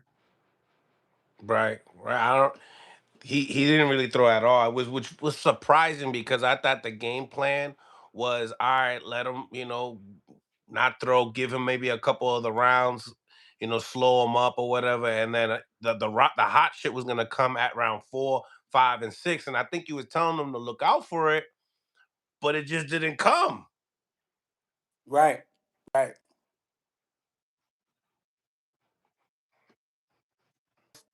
From burning out, and he was looking to land one good shot that would turn the whole fight around.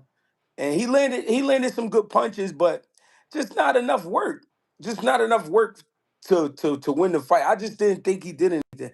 I didn't think he did enough at all to win that fight. Yeah. How was the overall experience?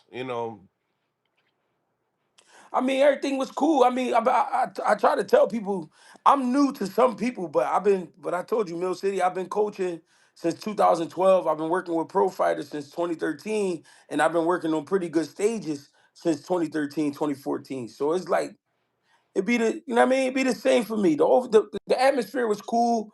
The I like the You arena that we you was. worked on the zone card before on a matchroom card. Yeah, Oh, yeah. I okay. worked on this on card before. I like but it They was gave on the you a lot of undercard. highlights. Yeah. And a lot of highlights. Something that I normally it wasn't like back and forth. They gave you a lot of highlights.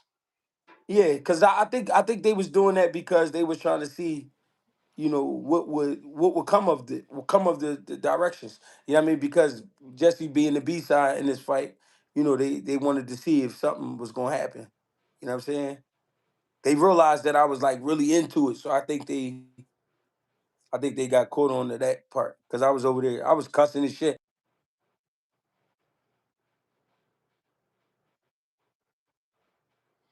Shit. I seen the security. The security was telling you to sit down, or they were afraid that you were about to go up there or something.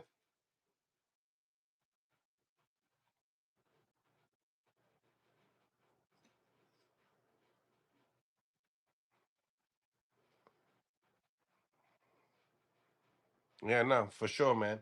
Um, So what do you think? What do you think? Listening to Jesse, and talking about, talking to his kids, possibly, letting it go, letting the gloves go. I mean, I know that's probably, is that a question? Is that a conversation that you have as a coach and fighter as well, or do you just like you just let everything let him just whatever he comes with you listen to and agree with? How do you go about that? I mean, one thing about a man in his life, right? You're not gonna be able to tell him what to do. You know what I mean? He gonna do what he want. But if whatever he decides, I will be okay with, because one, I watched this kid since he was 11 years old. I watched him do a lot of great things in boxing. Um, he put on for the city for sure. He had a great run. He been in some great fights. He had some great performances. I mean, what more can you ask for? I know his dream. I know his dream was to win a world title. He didn't get the world title, and I understand that could be, that could hit a little bit. But at the same time, he don't have nothing to be ashamed of. I mean, he did a great thing in his career, especially coming from our city. I know I know how rough it is coming out of Philly, man, and to just make it to the level he made it to and did the things he's done in his career. I ain't mad. I wouldn't be mad at Hart if he put him up. You know what I mean? But I know Hart. I don't think he done. You know what I mean? I know him. He a fighter. Do you feel like he fell into every shot with the right hand? It was obviously a laser, but it was a right hand to put all your body into it. Every single time. Was that what you mean also about some of the short shots as well? Not necessarily just the small hooks, but obviously, right hands that you're gonna stay in the back of your shot. I always thought this about Jesse. Jesse never really understood how long his arms is. You know what I mean? I always said that to him, like, Hart, your arms long as shit. I don't think you understand how long your arms is. You don't have to even step too much. You know what I mean? You really don't got to step too much. But if you think about it, coming out of the amateurs, Jesse wasn't a big puncher in the amateurs. He wasn't, and what I mean is he wasn't knocking everybody out. He knocked some guys out, but he wasn't knocking everybody out. But when he turned pro, he was knocking everything out. So when you possess that kind of power, and his dad was a puncher too, so it's in his blood. But when you turn pro and you knocking everything out, you kind of fall in love with that. You kind of fall in love with that. You know what I mean? You're not a puncher. You know what I mean? When you got that many knockouts, we talking about 31 wins and 25 of them was by knockout. So think about it. Yeah, no, for sure. And now, obviously, for Cole, I mean, Jesse feels like not a disciplined fighter. What do you think? Do you feel like he still fights out, light heavy? I think if he take it serious, I think he could continue at light heavyweight. If not, go to cruiserweight. You know what I mean? But I think if he take it serious, he could definitely be light heavyweight. But what I realized watching Khalil Cole, he young. He got a lot of shit going on around him, and that's to be expected when you young and when you fighting. You know what I mean? But if he want it, he can do it because he's done it before. You know what I'm saying? He know what it's like to really get right and really be on his shit. So,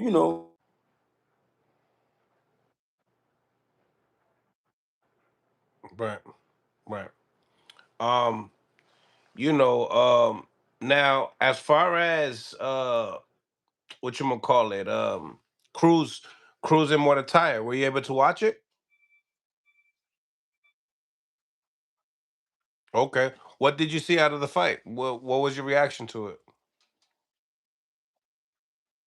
really good. He had pressure going. I feel like Andy Cruz was used to guys not being able to catch up to him. And what I mean is Andy Cruz could be right in your face and then get right out of the way. You know what I mean? In a split second. And he could counter really good. And he countered Miratala really good. But I think the persistent pressure by Miratala, the hand speed by Miratala, um, the shot selection by Miratala, I think is why he got the win. You know what I'm saying? I didn't get to see the whole fight. Once I watched,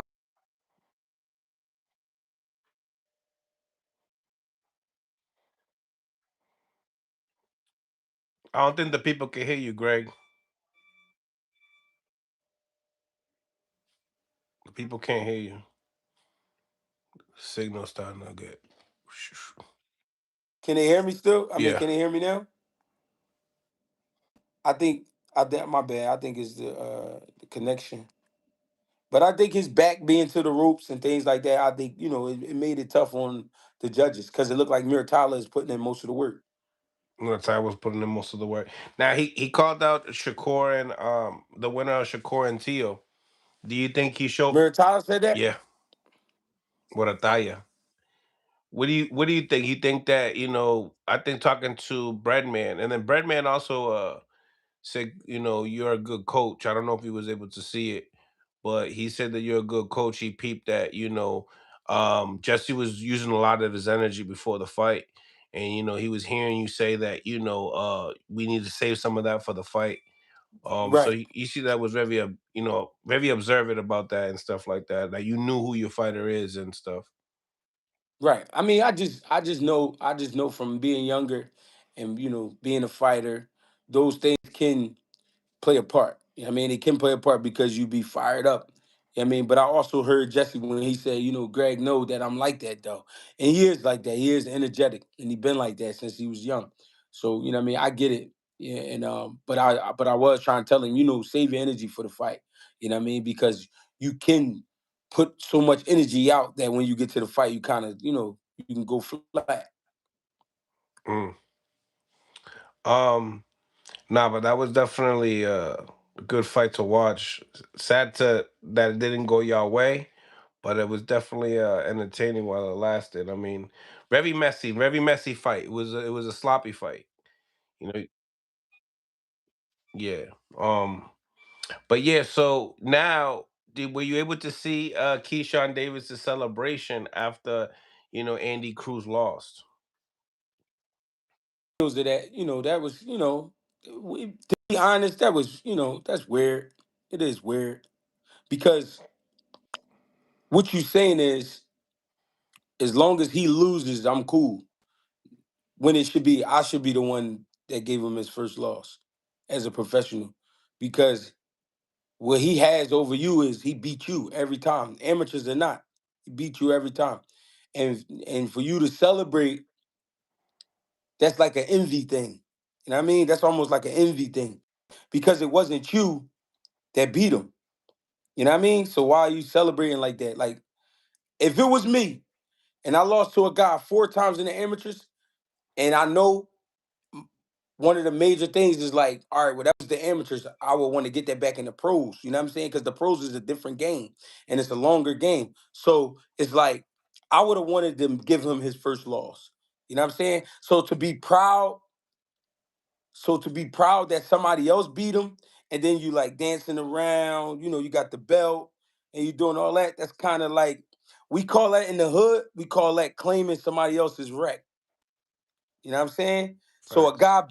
guy beat you up, you ain't get him back. Somebody else beat him But up, your and you like, cousin did though. yeah, and you like, yay. Like, nah, like, bro, it don't go like that. Like, you know what I'm saying? We don't claim nobody else wreck. You know what I'm saying? You put your own work in. And that was kind of, but I don't know who, you know what I mean? I don't know. I don't know what these dudes be having going on. So I don't know. To me, it's corny. But to the new world, they think shit like that is cool. But I don't know. That's just not where I come from. Where I come from, somebody do something to you, you got to do something back. You know what I mean? So I don't know. Maybe it's different these days. It's a different world.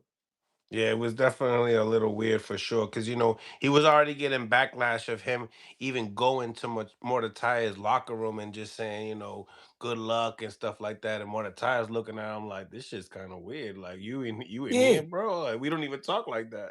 And Mir Tyler might be ready to fight you too. You know what I'm saying? These dudes don't think like that. They play a weird game. They play a weird game these days. I see a lot of friendship, a lot of brotherhood. You know what I mean? All that type shit. Listen, I love Jesse Hart. Me and him fought in the amateurs though. And when we fought, I was, Jesse said after the fight, he said, Greg, I thought you didn't fuck with me the way you was talking to me. Cause I was calling him all out of his name, calling him bitches, pussies, everything. Because he was so tall. I was trying to get to him. You know what I mean? But guess what? Look how the future, you know what I'm saying? Now I'm training him. But that's my guy. But I still would fight him. You know what I'm saying? I still would fight him. I don't understand these guys now. They want to get so close to certain guys because you know what? That's my brother. I feel like he's real skillful. We need to be friends. No, I don't even believe in training around these dudes. Like I don't get it. I don't get it. And I'm seeing a lot of it.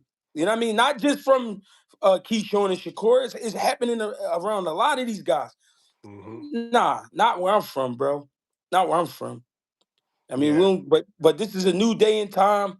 You know what I mean? I don't know. Maybe I sound like an old dog and I'm just barking. I don't know. But if a man beat me 4 times in the amateurs and we got a chance to fight in the pros, I want to give you your first loss. You know what I'm saying? And for him to be dancing around and shit, like they tell me like it's some type of envy there. Like you really hate Andy Cruz because you And it was celebrating another man win. right, and it was like when Dalton Smith beat Super Matias, he wants to fight Dalton Smith. But then when Mordecai beats Andy, we don't get that same energy. It's like even if you're not gonna beat Andy, at least beat the guy that beat Andy type deal. And we ain't even hearing none of that as well. So it is kind of weird to be real. Yeah, bro, it's just a different day and time. You know what I mean? Everybody, they play a different ball game. I watch what they do. I know a little bit more than what I'm saying right now. I be watching the little shit they be doing, but that shit be corny. Like that shit. And I think that's why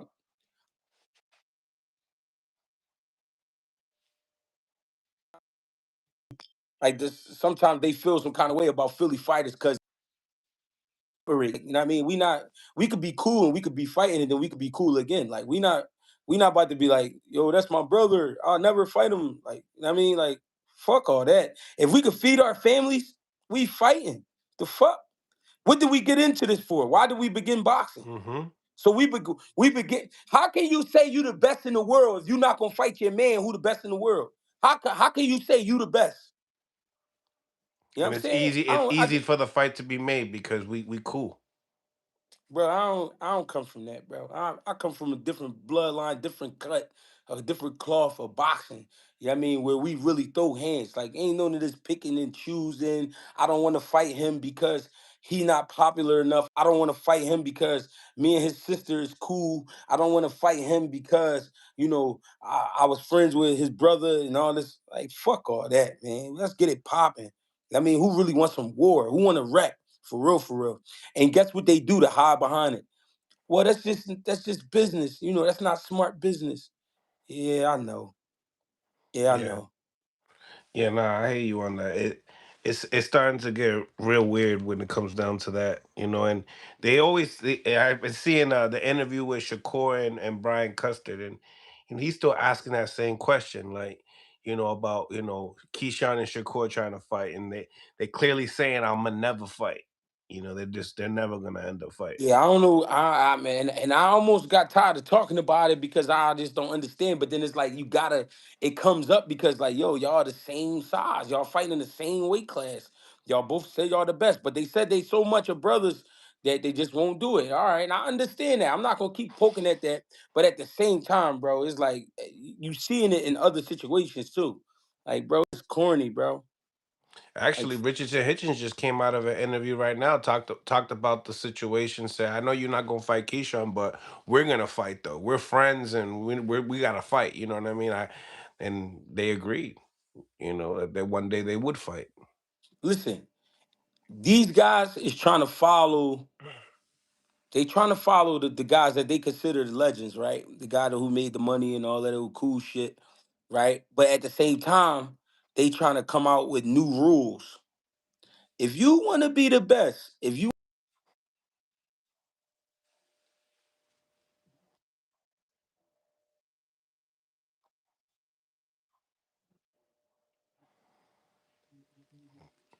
You froze, G.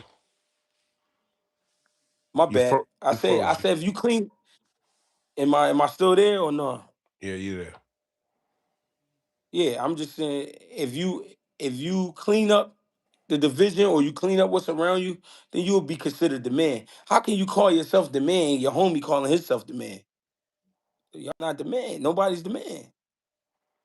Yeah, and the same thing. I think HOD asked Antoine. He said, would you fight Tio? Because they're real cool. And he said, yeah, that's my brother, but we're definitely gonna, we talked about it. Like, we're gonna fight each other when that time comes, and that's that sportsmanship that we want to hear too. You know what I mean? As fans.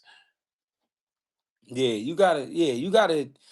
Bro, if you're gonna be the best and really see, these dudes don't understand. When you saying you're not gonna fight certain dudes for certain reasons, you actually you stunting your own growth. You stunting your own growth because you're not gonna get the money you think you're gonna get fighting these guys nobody wanna see you fight. You Right. gotta fight the guys who people wanna see you fight and that's popular and that's ranked. You gotta fight those guys because that's how you're gonna get the big bucks. You're not Hmm. gonna just get the big bucks because you dress nice. You're not gonna get the big bucks because you wear chains and shit like that. That's not what's gonna get you the big bucks, baby. You gotta beat the names. You gotta beat the guys that they think can fight. You know what I'm saying? Hmm. It's just getting corny. Now, with this fight, that you guys just had with Khalil Cole, Khalil Cole was obviously training with Rel and the Shakur Stevenson team. And then also there's Kishan Davis team inside that team within that circle. You know, we were talking about maybe being around some of the celebrities and stars and stuff like that make you might not want to necessarily work as hard in the gym. Do you feel like that was maybe possibly the situation? Hart was going crazy because he was saying that Clarissa Shields ended up saying something to Cole's woman. I was saying that, how dare you be a bronze medalist and not have your man being, in shape and you in camp with him all this time and stuff like that. Like, Yeah, I don't know, man. I wasn't there, so I don't know what the process was like. I don't know what the training sessions was like. I saw a lot of people in the camp. That's all I saw. And when it's that many people around, one thing I could say, the energy is hard to control. It's hard to control the energy. And I don't know, because maybe every day wasn't like that. But I don't know, man. I don't know. what do you mean I'm about controlling the energy? What I'm saying is, if you got so many people in the camp, it's all these people. Sometimes it's conversations being had that don't need to be had right now. Sometimes it's guys lose focus. And then what happens is when they fight, you see that the focus isn't there. You know what I'm saying? Hmm. When my guys is getting ready, I like for them to be focused. Every week I curse somebody out every week about something. Because y'all playing around. When you doing anything outside of paying attention and training, you playing. You know what I'm saying? So I don't like all them people around talking to my fighters, coming in the gym, just doing weird shit and saying weird shit. And I'm not saying that's what's going on, and they can't, but I'm saying it looked that way because you got all Mm. them people around. It's too many people around. Yeah. You know what I'm saying? Yeah. And my thing is, as a great fighter, if you consider yourself a great fighter, why do you want to be connected to somebody? Why do you want to be? Why do you want to be?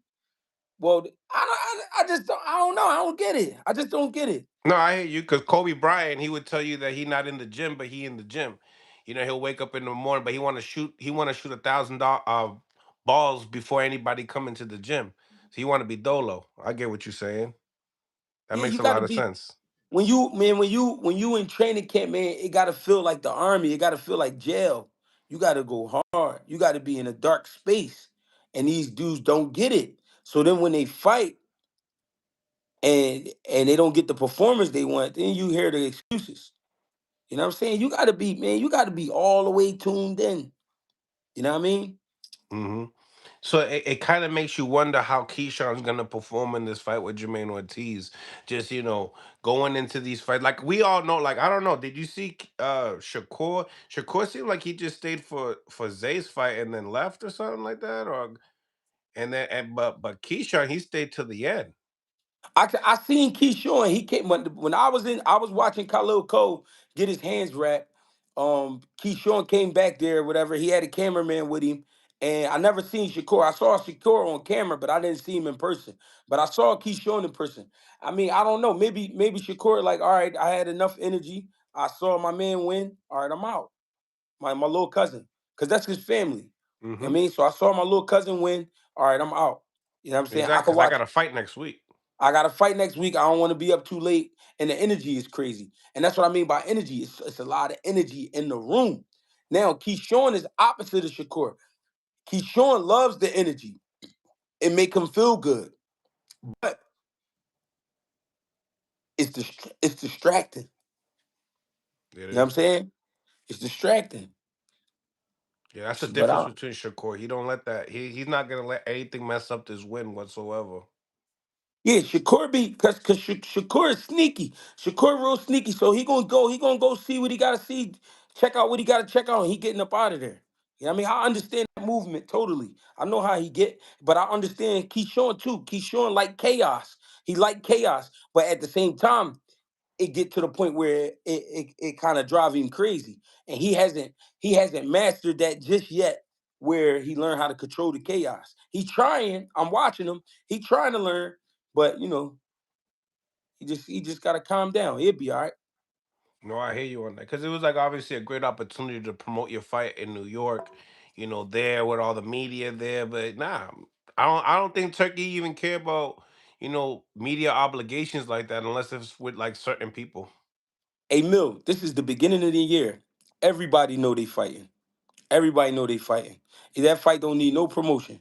That shit, as cold as it is in New York, that shit gonna be sold out. Oh, nah, for sure. But we talking about pay-per-views as well. You know what I mean? We gotta sell those as well. Everybody know they fighting, bro. Yeah, and it's gonna be a good week, man. It's definitely a good week of boxing. Um, yeah, and it was nice to see. A lot of people had things to say about also Bozy in the corner of Andy Cruz's fight. Talking about, we see sometimes these fighters, Greg, they take a loss, they leave the trainer.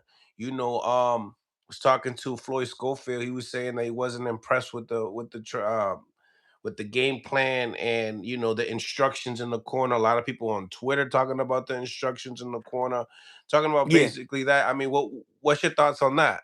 Because obviously he doesn't know he does. Andy knows a little bit of English, but maybe that translation is bad. I don't know, or just the I don't. instructions.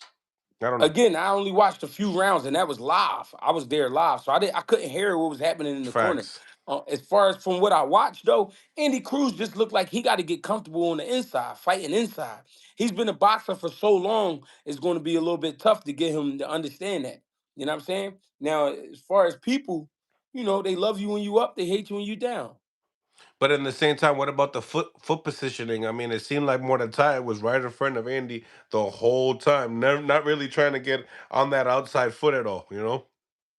Yeah, but Muratalo was in great shape. Muratalo wasn't playing around. Muratalo was on a mission. And that was his demeanor the whole time. His demeanor at the press conference, his demeanor at the weigh-ins, that was his demeanor. I'm not fucking around. You know what I'm saying? I'm not playing. I need this win. You know what I mean? And Muratalo did need that win. And that's what he was on. It was definitely a close fight. I know that Mordecai don't think it was a close fight, but I really feel like it was really close, like really like paper thin type of close. Yeah, I But I gotta could watch it. I could see why Mordecai won though. Because at the end of the day, there was another situation too. Is like the punch variation, the type of punches that Andy was throwing. They were all straight shots. Nothing. He never really changed the selection of shots and stuff like that. And I think that showed a lot of the amateurish things of him. When he stabs to the body, he don't put no weight to it. He just want to just touch you. Or if he wants to make Uh-huh. a quick smooth move to the right and just throw a little left hand, it's just a tap. It's just to touch you, and it seems like that style might not carry too well when it comes to the top level guys. Eddie Hearn talking about, hey, he should probably move down to 130. I mean, damn, already talking about putting him down another weight class, Greg. Yeah, I think he could go to 30 though. I do think he could go to 30. Yeah. Yeah, the strength factor is different at 35 and 40. You know what I mean? And Muratalo was just he just looked big, man. He looked like diesel, like, muscular, very muscular. You know what I mean? Yeah. And even at the fight when he gained a few pounds, he just looked a lot more bigger than than Andy Cruz. Yeah, yeah, no, he's definitely, and him calling out, the winner of Shakur and Shakur and Teal. What do you think about that? Do you think that that's right in his lane, or you think he's pushing too hard? Oh, Yeah, I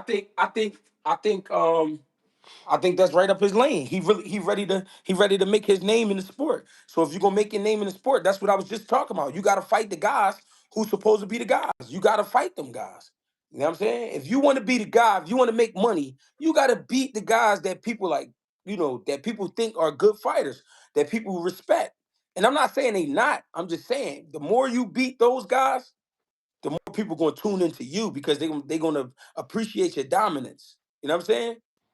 yeah, you definitely got to check out that fight more, Greg, because it was good, man. I would actually want to see more fights like that, with Mordecai and Andy Cruz. Got Andy got nothing really to keep his head down besides try to fix some of those late round issues. And do you feel like he was getting fatigued? Nah, I think he just got to work on his inside game. He got to work on his inside game, and he got to get a little stronger if he gonna compete at 35. I think Andy Cruz is very comfortable on the outside and a little uncomfortable on the inside. And I thought that's why going to Philly, working with Boots, was that was what it was like to work on your inside game. But it takes time. A lot of people don't understand, Greg, that the inside game is the hardest part in boxing. Yeah. Well, that it depends on who you are. Stay in close range, always at a Some range people that you could get hit. some people like it there. Some people comfortable there. Some people don't like the outside. I know fighters that don't like the outside and they love the inside. And then I know But but fighters that but what about when you're experienced though? Well, you can't talk about that. He has all the experience in the world. That's right. So yeah, you talking, you no, talking you're about right. Some people are good at it and some are not because he has over yeah, 300, almost 300 fights, and he ain't yeah. really learned how to fight in the inside. Yeah, he just I just think he just a boxer. He's so much of a boxer that my boxing is so dominant. I wouldn't have to fight on the inside. I think that's the mindset. Yeah. I watched this Cuban documentary um years ago. I watched this Cuban boxing documentary, and everybody's a boxer. They don't care how big you are. They don't care, how tough you are. They want you boxing. They want you on your toes. All they drills is toes. You know what I'm saying? Everything you're doing is coming from a rhythm. They don't sit down and just work. They always moving. You know what I mean? So I think that's where it comes from. See if I don't know if I missed a super chat. I think I might have. Let me check here. Okay. No cable. Call is closed and can of us. What you saying there, no cable? You won, G. Congrats. So this week's fights. A lot of people are not talking about Bruce Carrington and Carlos Castro too much, huh? Yeah, because Carlos Castro isn't a popular fighter, and Bruce Carrington has a little bit of a name, and they just waiting for Bruce Carrington to fight somebody else that's a little more popular. This shit is about popularity, Mill City. This shit ain't about boxing no more. This shit is about popularity. That's all people care about. What kind of car does he drive? What does his girlfriend look like? Does he have kids? If does he wear jewelry? Where does he party? Where does he get his hair cut? Who buys his clothes? I mean, what kind of clothes does he like to wear? You know what I'm saying? This shit is freaky. This shit is like fashion week, man. This shit corny. I'm gonna keep it real. I'm really on some OG shit. I'm really old head. Cause this shit ain't about boxing no more. This shit is about popularity. Who cuts his hair? Where does he buy his shades from? Like this shit just like it's trash. Shit trash for real. They arguing about Tank and girls that he deal with. I don't give a fuck about Tank and the girls he deal with. I only want to talk about Tank when he fighting. You know what I'm saying? I don't care about that shit. You listen. You know what's so fucked up, Mill City? You know what's so fucked up? A serial killer could go out here and kidnap girls, right? Kidnap kids. Nobody talk about it. But Tank Davis get caught up in a skirmish with a bro. Everybody want us to bash him. I don't give a fuck about that. I want to know who kidnapped all those fucking girls. I want to know who's selling kids over the internet. That's what I want to know. The fuck going on? You know what I'm saying? This world is fucked up in the head. Everybody's fucked up because they worrying about the wrong shit. I don't care about that.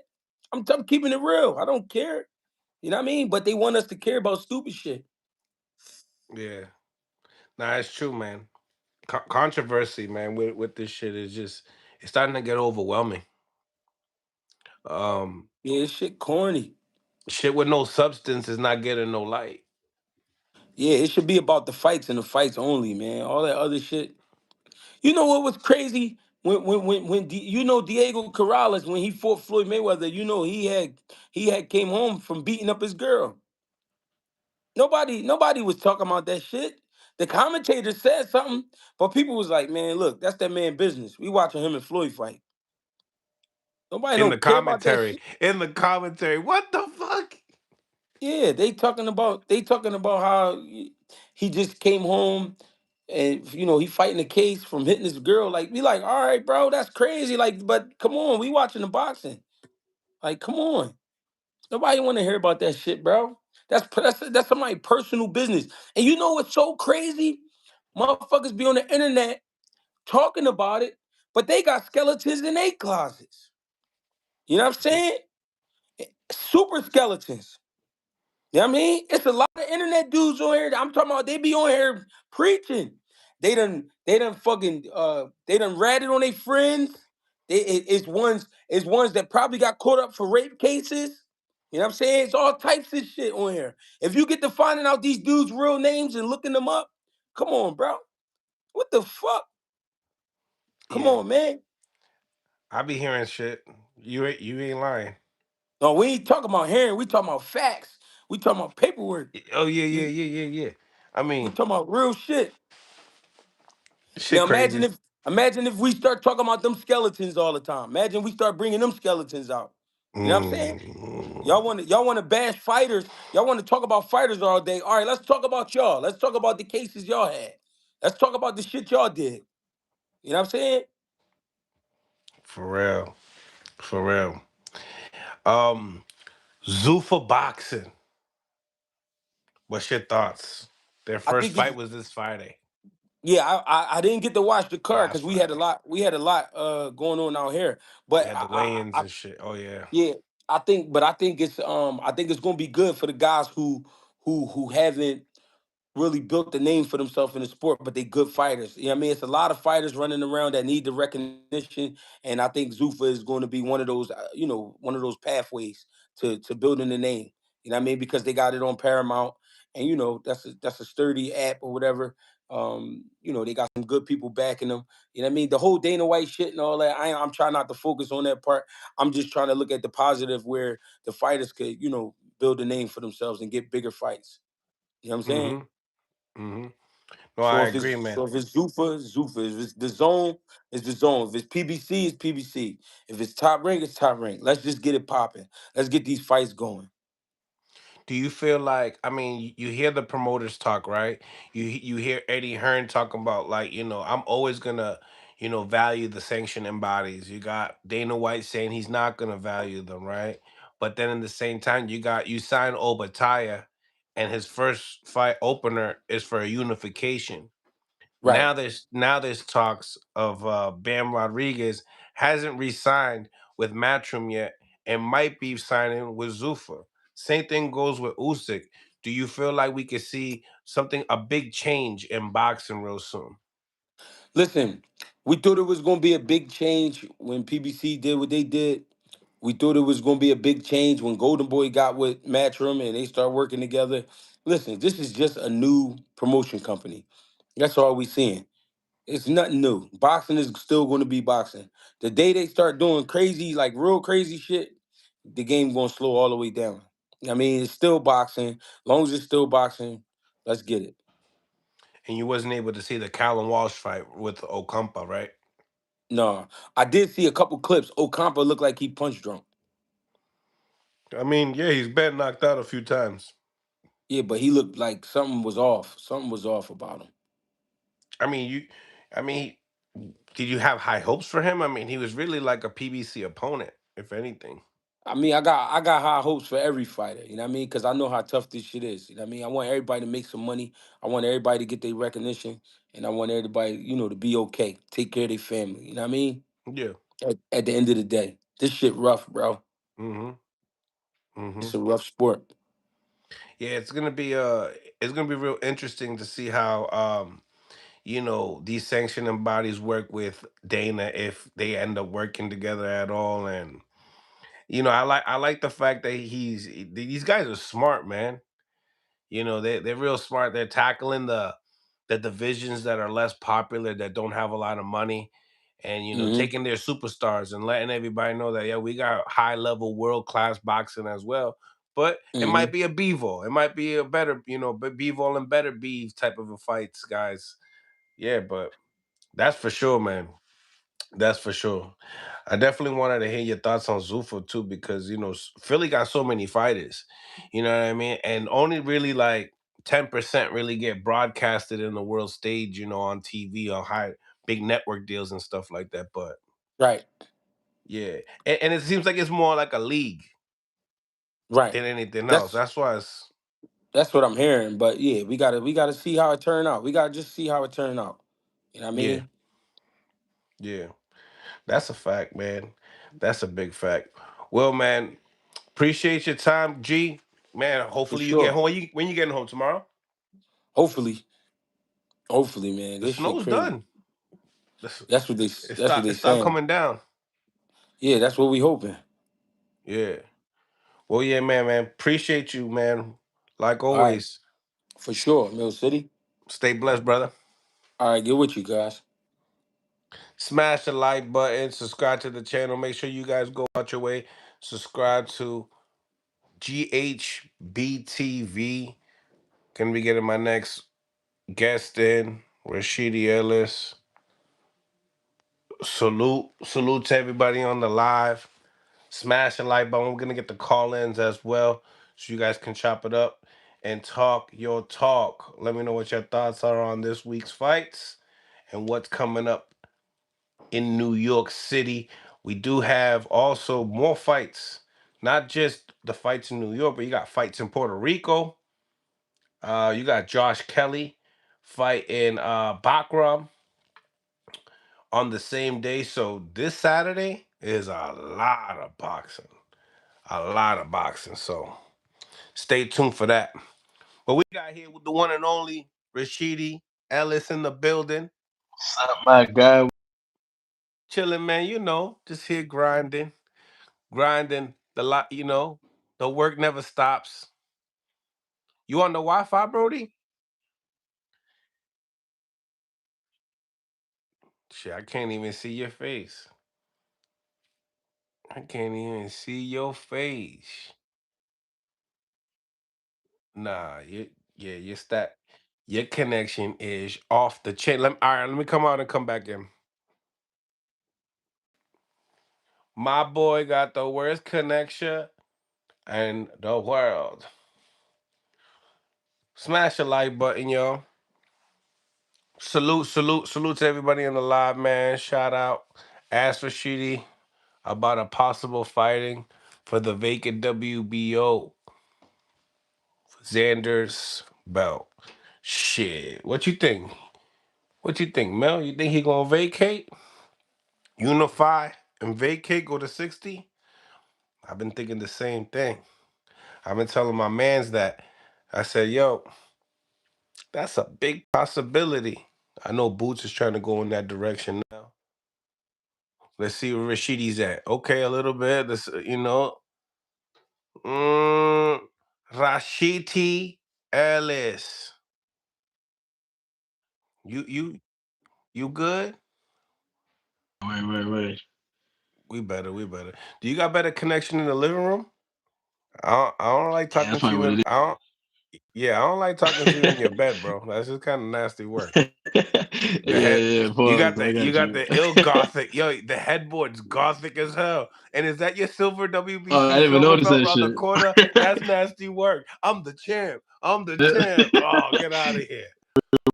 well, Yo, that's I'm gonna check out crazy. the liver real quick. My boy is crazy I work. got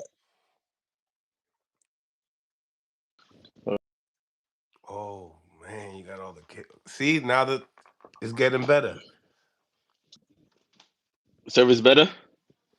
Hell yeah, way better. Yeah, shit. Let me see if it's Salute to everybody in the live. Smash the like button. We got over 200 people on the live. I got my man Rashidi Ellis. What do you rank we number? here. Are you ranked number 3 or 4 in the WBO? Should be champion, but number 4. Ooh, he said I should be champion, but number For real. 4. For the people that don't know, came off of a third round KO against Javier Fortuna. Yeah, that was a good fight, man. Shout out for Twitter for taking it, because a lot of motherfuckers don't want to fight me. I hear you on that. What do you think about Zufa Boxing and Callum Walsh this week on Friday? Oh, I didn't even see it, but I didn't see the fight, but I saw the highlights. You seen Saw the like a little highlights? highlights and shit. What you Yeah, think so about Dana I really can't White say. stepping into the sport? This is his first time doing this. We still got to see what's going on. That was his first show, I believe. So Mm-hmm. we're gonna see what's going on. Probably a couple more and see what's up. They, But then again, what happened? no, no, go ahead. Then then again, I'm willing to fight in it too. Yeah, Yeah, because they ended doing like a tournament thing. it's like a league. You know what I mean? But you might have to Oh, sign your league. life away over there. You never know. I know. So you guys, I don't know how it is. I gotta see how it goes first. I hear you on that. I hear you on that. Um, so lots of boxing has been shaken. Um, what do you think about the Xander Zayas and Abbas fight? I mean, now that you've really been campaigning at 154 pounds, they got a fight coming up next week. Yeah, This week, yeah. Hopefully he beats him. What's his name? Zion. What's his name? I Xander don't know how to say his Zayas. name. Yeah. Zane. Hopefully he beats him. So hopefully I get that fight. That'll be two stripes I get in one fight. And I believe he's gonna beat him. You think Xander got it? Yeah, I think I don't want to say easy, but he got it though. He got that fight. Sure, man. It's nice to see. We got a Boricua champion right there at 154. Now, do you Yeah. think he moves up? Do you think he moves up, or do you feel like you'll be around for that smoke? I hope he don't move up because I'm number 4. So if he ain't fighting the top 3, I'll definitely fight him. So hopefully he don't move up. So I'll fight him. Hmm. My man YSN Sports Media asked Rashidi about a possible fight and for the vacant WBO if Xander vacates. So, what do you think about it Oh fighting a yeah. vacant? Oh yeah. I don't mind that at all. At the end of the day, still getting the belt. Especially there's a lot of good fighters at 154. So that could definitely happen. Hmm. I don't see why not.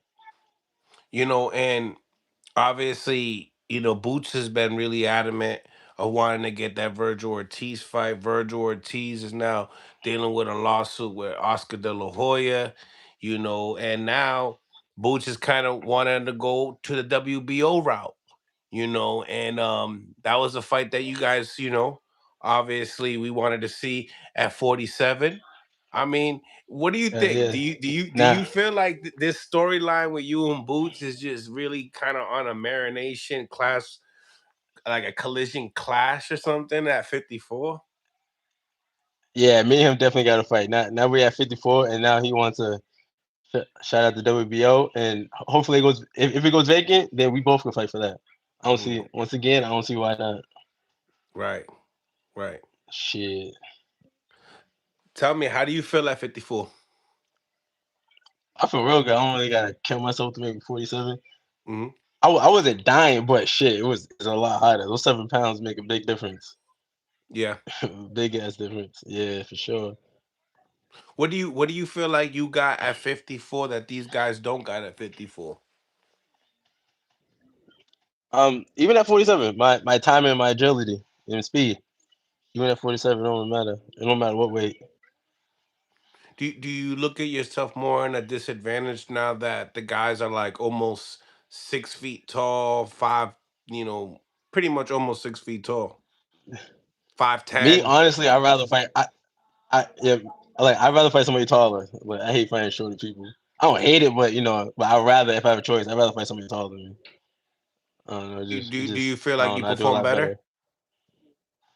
Yeah, and it looks like it's more of a challenge to the crowd. So yeah, I like that better. Does that give you an advantage point as far as defensively, like knowing that guys have to kind of like not necessarily shoot down, but they're not really shooting across from each other, like right dead eye to eye. Yeah, you could say that. It all depends though. It all depends on the fighter too as well. So it just depends. But most Like likely, yeah. they said, Mike Tyson had a lot of success because he was a short heavyweight, and he would slip a lot of these guys' punches a little easier. True, true. Yeah. Yeah, but we have a different style. Mm-hmm. No, So of he's course, coming up. 100%. Mm, Um, yeah. so yeah, what you think, man? And then you got Mordecai. No, not Mordecai. The IBF champion. He's gonna be fighting Josh Kelly. Bakram. Oh shit. Bakram versus Yeah, that's gonna be a Kelly. good fight. Yeah, Same that's a good day. fight. And shit, I hope same. Oh, what was that fight? 31st next week, Yeah. Saturday. 31st, you got two Oh title yeah, yeah. bouts at 54. Oh yeah, shit. So definitely, I'll definitely tune in that. But that's gonna be a good fight, him and Kelly. I don't know about that fight. I'm more leaning on the other dude, but Kelly got a chance. Kelly got a chance to make him not look stupid, but like counter him all night. He could do that, or he could just get walked down. You gotta see. Kelly, a guy that got stopped by David Avanesian. You know, Yeah, I imagine Bakram. I mean, being able to yeah, close the way bigger, distance on him. stronger. Yeah, so that's probably what they're banking on, seeing that fight and fighting Kelly. Right, right. I was listening to Eddie Hearn. He was talking about um that Boots is signed to fight Kelly. So I Oh kind of yeah, was a so they're little. already they're already thinking Kelly's gonna win.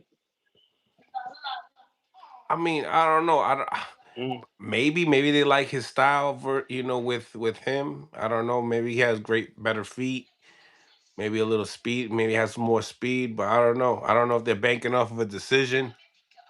Um, but yeah, yeah, that's what Eddie Hearn said um the other day. Um, maybe that's just if obviously if Kelly wins, probably most likely. yeah. But yeah, that right there would be a good fight too. That'll be an exciting fight to watch. Mm-hmm. Mm-hmm. So yeah, 54 is moving, man. Everybody's moving. Everybody got fights. Hmm. You know what I mean? See, that right there, I don't see why not. Why I shouldn't get a fight at 54. At 47, nobody really wanted to fight at 47. So hopefully they get brave at 54 and somebody call me or something pull up. Yeah. Everybody's bigger than me at 54. So let's get it then. So to say that. Oh, okay. That's how you coming. I see you. So yeah, we got a lot of fights coming up, man, too. And the 54 division, it's moving. You also got that Keith Thurman's going to be fighting Fundora for the WBC title as well. Oh, I I never think, know that. So are they fighting? Okay. yeah, they just have to reschedule it. I haven't Mm. gotten my message yet of when, but hopefully I'll be able to break the news here, which would be dope.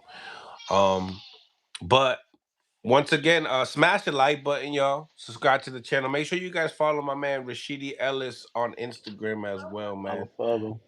Yo, bro. So what Word. you think, bro? You got do you seen this weekend's fights, man? You seen Mordecai and Andy Cruz?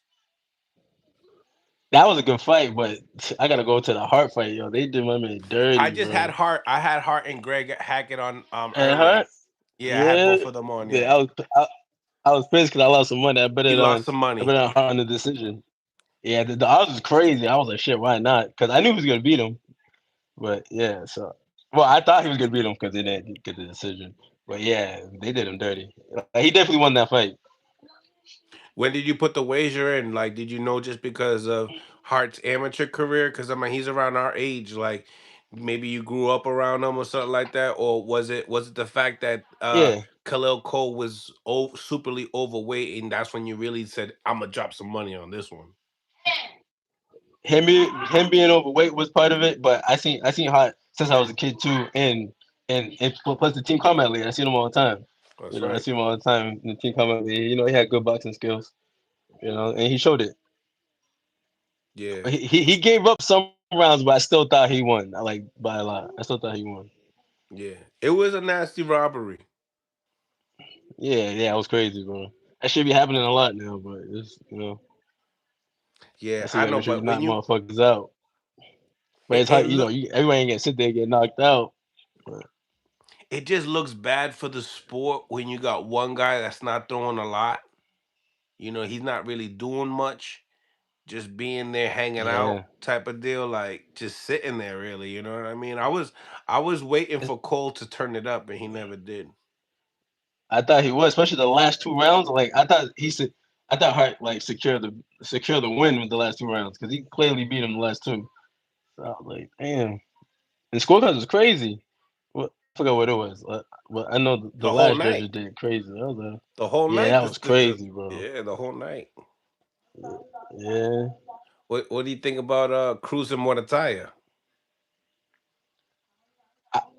I kind of like seen half of it. I was kind of like dozing off, but it was a great, excited fight.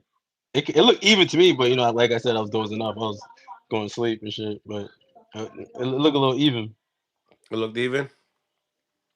Yeah, Yeah, it was close. I like that fight right there. I would love that yeah, fight that in was a the good fight. comments. In the comments right here, Okay. Rashidi Ellis versus Conwell. That's a fight that I Conwell. think that Who's would Who's show Conwell again? Charles Conwell. Conwell. I feel like even though that he just I don't lost, know who that is. he's from Golden Boy. Oh They yeah. I replace know they who it is. replace they replaced you. You Another black dude. Yeah, well, I'll definitely fight him. That'll be a good fight. Schofield's the Yeah, I know light what you're talking skin, about. I know the, what the you're talking light about. skinned black golden boy fighter, but they always have like one. We got the dark one, the rich black. You know what I mean? Conwell, he Yeah. They took his gotta they spot. gotta balance it out. He took his spot. Yeah, that right there. What you I talking like about, that man? fight. You and Conwell, yeah, I like that fight, man, because I think that For sure. if all the hype that he has gotten, I feel like if you was able to go and share the ring with him and show that he's like that your level's above him, I think people would look at you as like, oh, whoa, Rashidi, he's something For else, sure. Yeah. So he's a good fighter, so definitely I don't see why Good not. fighter. Yeah, Yeah, definitely. for sure, for sure. Um, so yeah, so Mordecai out here calling out the shots. He's saying I want to go up to 140. He looked good in there though. He looked like a Said real that? player. Yeah, he did look good. Yeah, he deserved to talk some shit. He deserved it. He said he want the winner Shakur and Teal. Yeah. It'll be a good fight. Whoever wins that. Who do you got winning Shakur and Teal? Yeah, that fight's hard to pick, but I'm definitely going with my boy Shakur. I'm Yeah. going with Shakur. Yeah. Is it really a 50-50 fight? Because like if you're looking for somebody to beat Tio, you gotta I'll pick somebody like Shakur, and if you want somebody to beat Shakur, I pick somebody like Tio, someone awkward and like different timing and stuff. So that's why it's a great fight. Yeah, it is a good fight. You feel like it's gonna be a competitive fight? Oh, for sure, definitely. Yeah. Do That's you why it's a feel? good fight. But what kind of fight do you see? Do you see a fight that Shakur um is taking chances and not necessarily trying to hurt Tio and not necessarily trying to like outpoint them, but actually try to hurt him? Because Tio obviously he has the power advantage, so he's gonna try to inflict as much pain as possible. But what do you Yeah, see? Do you see him more just playing it safe and getting the win, kind of like how Jermaine did, even though Jermaine didn't get the win? yeah. I have a feeling Shakur's gonna well, you can say play safe, but I feel like he's gonna box him, and especially if he gets hit with something good, he's good. He's gonna keep on playing it safe. But I think the later rounds he might try to dog it out. But let's see. While yeah, while he slows down a little bit, while the punches ain't coming in so Yeah, hot. yeah. Do you think Tio slows down late rounds? He could, cause you see how Jermaine was boxing him in the later rounds. He kind of slowed down. He kind of slowed down a little bit with Jermaine. Yeah, yeah. The So they're later probably looking at rounds, that. he was swinging more air than anything. You're right, and that's a Yeah, time yeah. and Got a that's little a timing frustrated. thing. Definitely got frustrated with Jermaine. Yeah. Now, in the same token, I was talking to Jesse Hart, right? And he was talking about Jermaine and how Jermaine is he's okay to be on, sharing the stage, being in the cameras, but not necessarily, doesn't show us that he wants to go out there and take the fight out of his own hands. What would you say? Do you feel like that's something Who, that, Jermaine? yeah, Nah, Jermaine's gonna come to fight. He's gonna come to win too. He says it multiple times. He's coming. He ain't gonna look for the knockout, but he's gonna try to get the knockout. Cause then again he got fucked in two fights. Cause I thought he beat I mean yeah, I thought he beat Lopez. yeah. I thought he beat him. So so now he just got to knock motherfuckers out. Don't make it close. Do you think that he could knock Keyshawn out? I don't know. That's hard to say. That's hard to say because he's a good fighter and he didn't show no weaknesses to get knocked out easily. So we'll see. It'll be a good fight. You think it goes the distance? Yeah, I think it'll go the distance. I think so. Mm. And you But feel but like Jermaine just got yeah go ahead. Jermaine just gotta make sure Jermaine just gotta make sure he wins every round. But you've been in there with Jermaine, plenty of times. I Yeah. mean, what makes the technician good, in this fight? It's in his name, man. He keeps on coming. He puts a lot of pressure, throws a lot of punches, good angles. He shows it in his fights. So it's not a secret what he could do. Mm. You think he should have called you for camping? I hit him up too. I hit him up and see if he wants to, if he wants to work or something. But I know he's traveling and shit, so it's not. I'll try to help him out. Is it? It's obviously a different style. You have I would say stronger feet than Keyshawn, and I feel like Oh yeah, for that's sure. Yeah, yeah, yeah. that's kind of like where Jermaine kind of upsells. He has better legs than Keyshawn. I think that's where Yeah, I his see that advantage too. point is. For sure, definitely. Where Keyshawn, he's more catch and counter shots. He got great timing though. That's the Great thing. He timing. got great timing. Yeah, Yeah, so that way there could slow down all the angle shit. If you got good timing. facts, facts. Good fights, man. Coming up, man. I've been kind of excited for Mm-hmm. boxing lately, man. Sure. We just need to get my boy in there. We just need to get you in the mix. Once we I'm get trying to you get in in the the mix, mix, man. I'm asking for a while. Everybody's all scary, man. yeah, man. I think Eddie, yo, send a message to Eddie for the WBO. You know what I mean? Because you are ranked number 4. You got to send a message to Eddie, man. You know what I Oh mean? So yeah, I can he show he him. he knows how to reach me. Yeah, he knows how to reach me. Like I always said, I'm not hard to find, man. Like, come on, just make This something boy just happen. looking for an opponent, and you know what I mean. I'm right here. I'm right here. I'm looking for an opponent too. So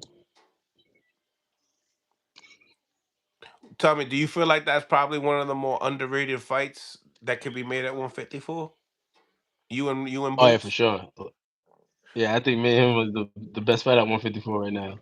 It would be a great, excited fight. Because there's certain styles that he does really great with, right? You know, what would you say? What would you say that Do you feel like your style could be the kryptonite to a style of his? Yeah, for sure. Yeah, Yeah, yeah, I can say that. yeah. What do you think it is like? You know, he seems like when you look at him, he passes the eye test, right? But for some high IQ fighters like yourself, right? What could you see in him that's like the big flaw that you like that you can't give it away that because you're gonna face him, but in the same time, I know. but in the same time, for the fans to kind of like hear it out from you. You know what I mean? Like because people are like, yeah, Rashidi want the fight, but does he want to win the fight? Is he comfortable winning the fight? Of Like, course. What you know what the I mean? How much does yeah. Rashidi want it? Because when beating a boot tennis is like changing some, you would change your life, right? Yeah, because everybody look at him like he's a fucking god. So yeah, definitely. You feel me? Yeah, yeah, for sure. Yeah, But yeah. I could say I have more speed than him. I don't want to say too much and shit, but I could say I got more speed than him. So when that fight happens, people will see. People will see Hmm. why I won that fight. But what about when it comes down to the timing? Because we all know timing beats speed. Like, he has pretty good timing, but do you feel like you got better eyes than him too? Yeah, for sure. And I got good timing as well. Right, Yeah. Boom. right. How you dealing with the snow? Shit, we all here trapped in the snow and shit, but it's cool. It ain't that bad. But Talk to shit, I me. heard we get more though. So Mm. what happened? I was about to say, talk to me about them Patriots, baby. Talk to me about them Uh, Patriots, I baby. didn't I didn't watch it, but we made it to the Super Bowl. We made it to the Super Bowl, baby, and we got Cardi B. Didn't you Uh-huh. look at that? All right. Didn't you You got look it at all. that? Yo, man, we killed it, man. That was a For nail sure. biter. There was a nail biter yesterday, man. I'm happy, man. It feels Yeah, good, man, to be a New Englander, you know? Yo, the everybody city coming of out of the wins, man. woodworks right now that they're new Patriots fans. I'm like, wait a minute, how you a Patriots fan? For sure. Later.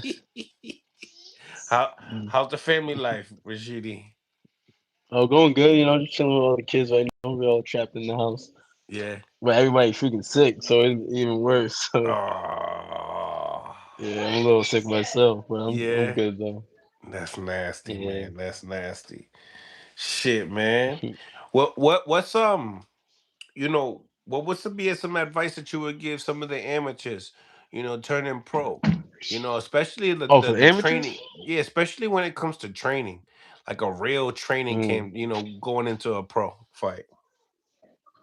Oh yeah, as an amateur, just try your best to stay busy and ignore the negativity. A lot of people are gonna try to bring you down, say a lot of negative shit, saying that things that they can't do. But just train hard and and stay active. And when you go pro, just it's a different ball game. Just learn more, look more into it, and into the pro games.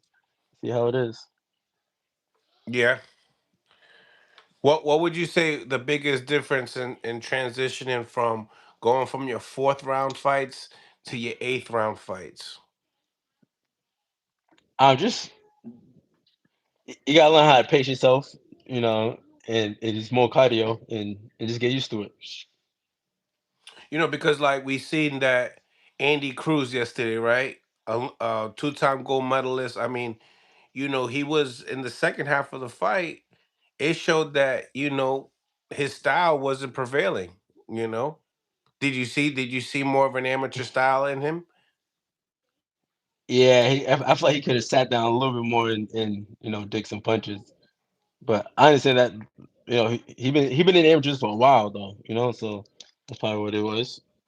You think being in the amateurs for too long could be bad Yeah, I think so. I think being there for too long will mess you up a little bit. if you're trying to be pro, right? Yeah, but it depends on the fighter. But yeah, I think so. Okay. Okay. So, are you doing snowmans today? Are we building snowmans today or what? Sure, everybody's sick, so probably not. Me, me Probably not, not. right? Well, Rashidi, man, appreciate your time, man. I Yeah, can't wait to see you back in the ring. Shout out to Bread Man. He left a good compliment to you earlier. He said that oh yeah, with the politics coming with boxing, a lot of people are not going to want to fight you. Same thing with Jermaine. A lot of people are yeah, not going to want to fight you guys. But yeah, he was saying that they would never put Callum Walsh in there with Rashidi Ellis. Shit, I know why. Shit. Forgive us, Callum Walsh. It's just an opinion. It's just an opinion, man. But yeah, man, once again, man, really appreciate your time, man, and stay Sure, warm, sure. brother. Appreciate you for having me once again, brother. You too. You already know, brother. Stay blessed. All right, man. God bless, brother. You too, brother. Smash the like button. Subscribe to the channel if you guys haven't subscribed to the channel yet. It's your boy Mills from Mill City Boxing. Home of that high level pro boxing media. The Fighters and Trainers channel, and most importantly, the People's channel. Man, oh man. Gonna get the call-ins. We probably got one more guest. He might tap in, he might not. He might be busy, but we are gonna be on tonight at 8 p.m. East Coast time. Actually, he's here. The one and only. The one and only Milk Bernie City. the Boxer. That's right. What's goody? Yes, sir. Omaha's own, baby. Omaha's own. Northside stand up. You hear me? Talk Let's to me, go. man. Talk to me. How's the weather out there, man? It's cold as hell out here, and you know what I'm saying? We had a cold front. I think it was like everybody was going through it, and so it hit us. You know what I'm saying? We got a little snow. We got you know what I'm saying? Wind chill was like below zero. So we've been dealing with that for the last couple of days. I think we kind of coming out of it, but I'm not necessarily sure. And so yeah, we kind of coming out of it. Shit, man. You seen this week's boxing, man? We got Zufa. We had the fight in Vegas. What you watch? I watched the I didn't watch the Zufa joints, but I watched the I watched the Andy Cruz fight. I watched all that. Did you see Jesse Hart and Khalil Cole? Trash. Oh my mama. Trash. Please do not make me know no crazy title though, Mill. Please do not. But I did a show yesterday and I told him, I say, listen, those guys should not have been on television. Those guys should have not been on television. Those guys should have not been on television. Excuse me, mom. Listen, come here. Can you help me? Dig this. Smash the like button, y'all. Subscribe to the Hold on, channel. Mill City, because You I'm good, looking man? for stuff for my studio, right? So listen, I got this right here for my studio, right? I got these two chairs, this right here, and I got this ottoman, right? So I'm gonna put the ottoman right there. Hold on, I Mill. can't see shit, I know. Bernie. Hold on. I don't know if I can turn you around. Okay, I'll do this. Boom. So I got the ottoman, you know what I'm saying? I got the Oh, you ottoman. going in like that? Yeah, I'm trying to get my studio ready. So now listen, okay. So, but I need the rug, right? So I got a rug that's like a little bit darker than this. Do you think I could put a green rug under that? Oh man, take your time with it, Bernie. I, You could, man, you could probably get a rug with your face on it with the logo of Bernie the Boxer face I could. The green will mess it online. up. I like the Online. green, but the green. But what about I'm gonna get this plant too, though? I'm gonna get the plant. I'm gonna get the plant, but that's just neutral anyway. That's just neutral. Okay, so I need like, so maybe I should get this white fluffy rug. I might as well just go with the white fluffy. I'm gonna go with the white fluffy because it's, you know what I'm saying. Plus my floor is like gray. You know what I mean? Like I got the floor done. So I'm just gonna go with the white fluffy. I think the white fluffy might do it. I'm gonna go with the white fluffy. Get the okay. Thank you. Hey, Mill City. Yeah. Talk to me.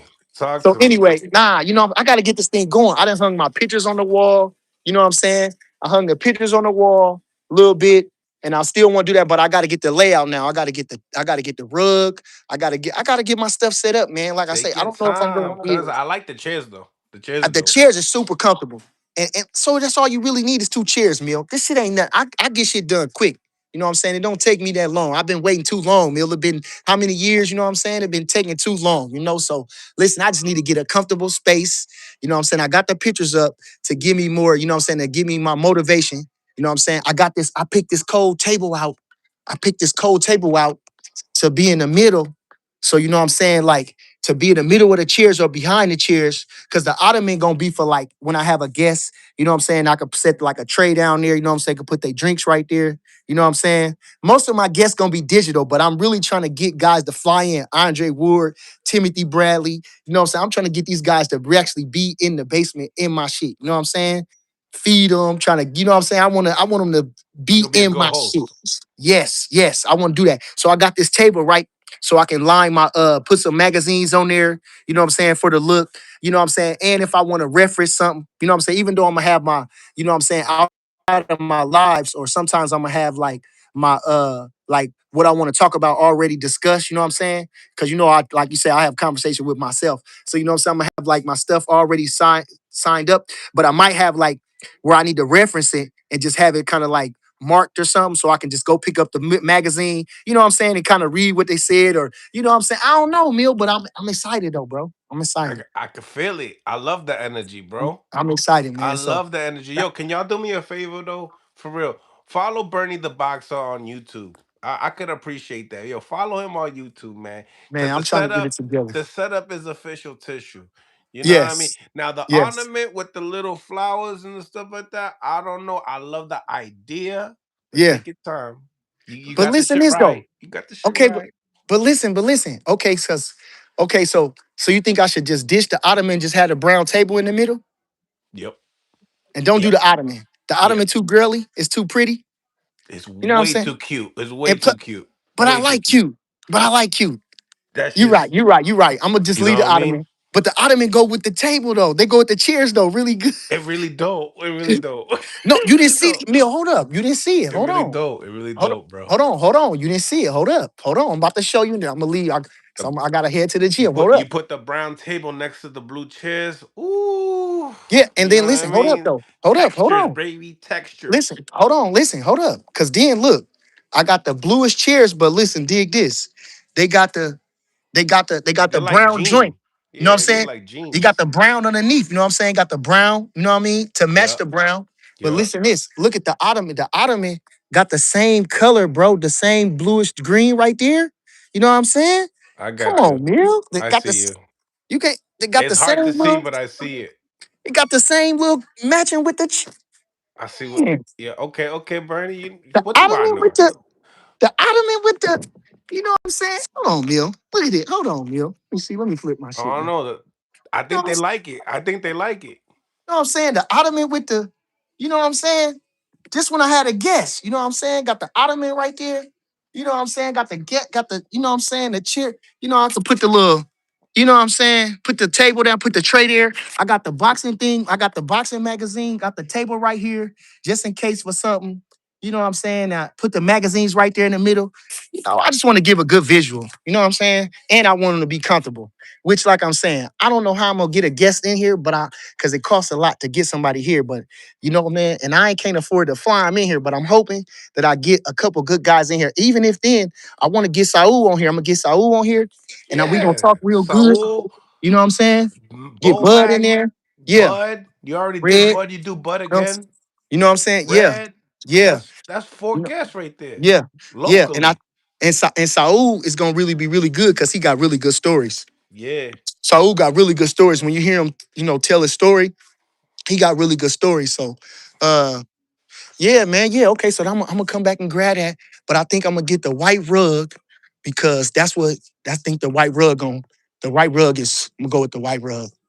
I'm gonna go with Oh the white rug. man, take off your Look, shoes when you look, come to the definitely, studio. definitely taking off the shoes. You know what I'm saying? Definitely taking off the shoes. We doing interviews with the socks. Yeah, Oh, that's yeah, yeah, yeah. crazy. Yeah, yeah. Even if I gotta give them socks, here, fuck it. You don't like your, you know what I'm saying? You know, I'm gonna be focusing on your socks, but you know what I'm saying? Like, yo, they're like, yo, Yeah, yeah. when you do an interview with Bernie, no shoes on. That's right. That's right. That's right. And I gotta work on my Zoom. I'm gonna work on Matt gonna help me with my Zoom so that way when I have like how me and you doing, you know what I'm saying? But Hmm. because I don't know how to do it like this. How can I do it? How do you do this? You just before you press live, you know how like they have like instructions, like little things that you know, like in the instructions before you go live. Okay. You know, Uh-huh. like when you even before when you press monetize for your Uh-huh. like this super chat right here. You Mm. gotta press monetize. You gotta press another button that says that you want to go in there with somebody. It put like it Okay. got an emoji of like two people. You Okay. press that, and then you Okay. put a description.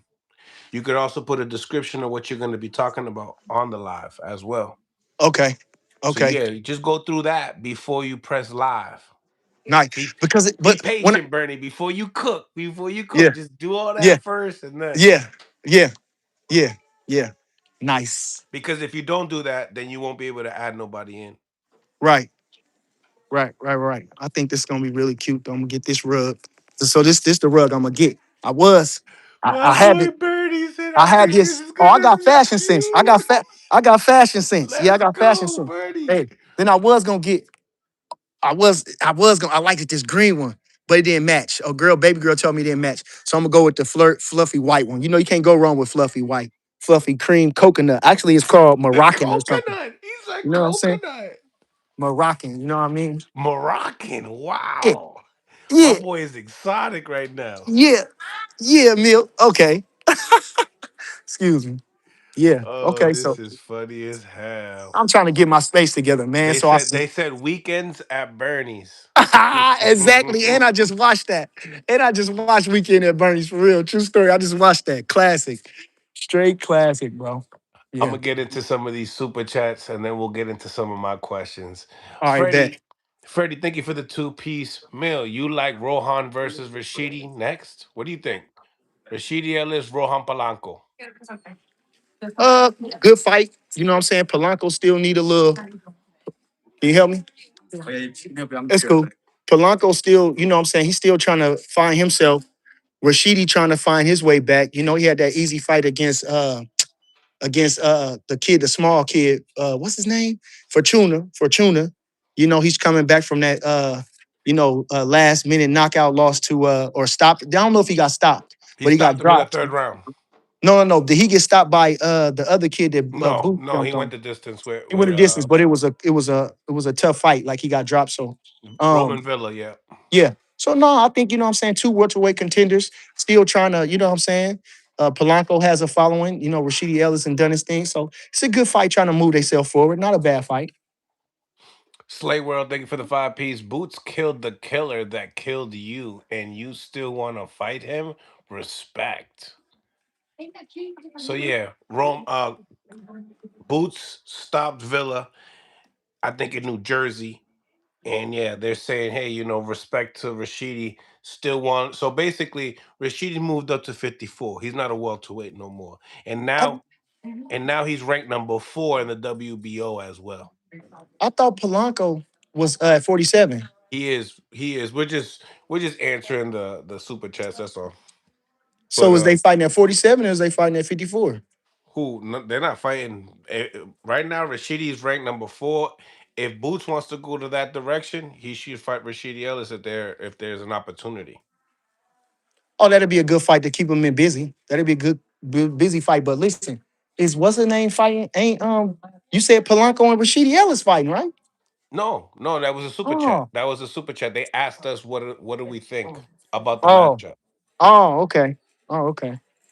Okay. Yeah, salute to Freddie. Yeah. Yeah. So, what do you think about the matchup? Who do you think would win that fight? Oh, I don't know. I like Rashidi. I like Rashidi just a little bit. I like Rashidi just a little bit. Think that's cute? You like that rug? Mm.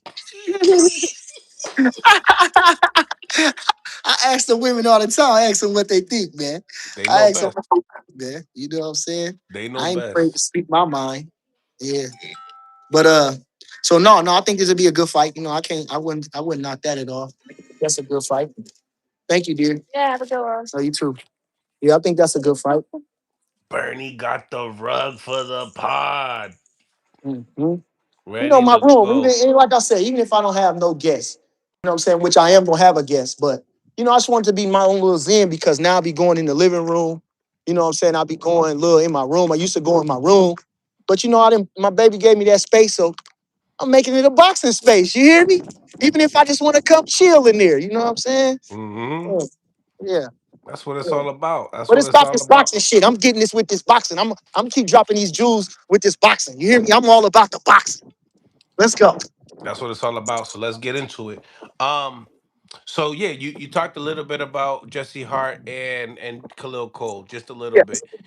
You said that they don't deserve to be on TV, but No. at the same time, Khalil Cole goes 8 pounds overweight. Yeah. They negotiate the pounds. They really wanted to fight. What do you think about the reaction of the whole situation, though? I mean, do you feel like the right man won?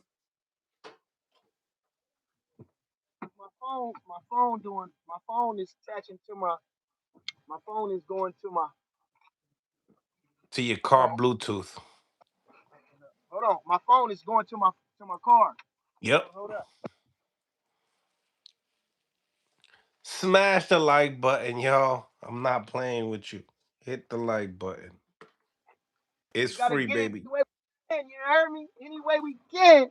Any way we can get it. Shout out to the Patriots, baby. We going to the Super Bowl. You know what time it is. You know, city of the winners. You can hear me? Close the door, Bernie. I can't hear you. You got to get off the Bluetooth. Okay, you got me now. Can you hear me? I can hear you low. All right. Now I can't hear you at all. Can you hear me now? I can hear you now. Okay, so we good now. I just had to take my little scanner thing off. You know what I mean? So yeah, here we go. Let's go, Mill. But All like right. I say, the man he missed weight, and you know what I'm saying? I just, how serious are you trying to take it when you ain't really like that guy right now? You know what I'm saying? When you trying to own your way up, you can't be forward to doing dumb shit like that. You know what I'm saying? That was a slap in the face to everybody that believe in him for real. God damn it. That was just a slap in the face to everybody believing him right now. True story. Bernie, you need to get the shit to hold your phone now so Yeah, you could do videos in your car. yeah. I usually do I just have it on my steering wheel. That's what I was doing. I've been putting them on my steering wheel, but you right. I'm telling you, I gotta step it up, Neil. That's it. I gotta learn. So anywhere I want to go, I can do it. You hear me? That's right.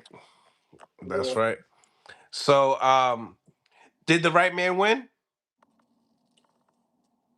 Hell no, no, no.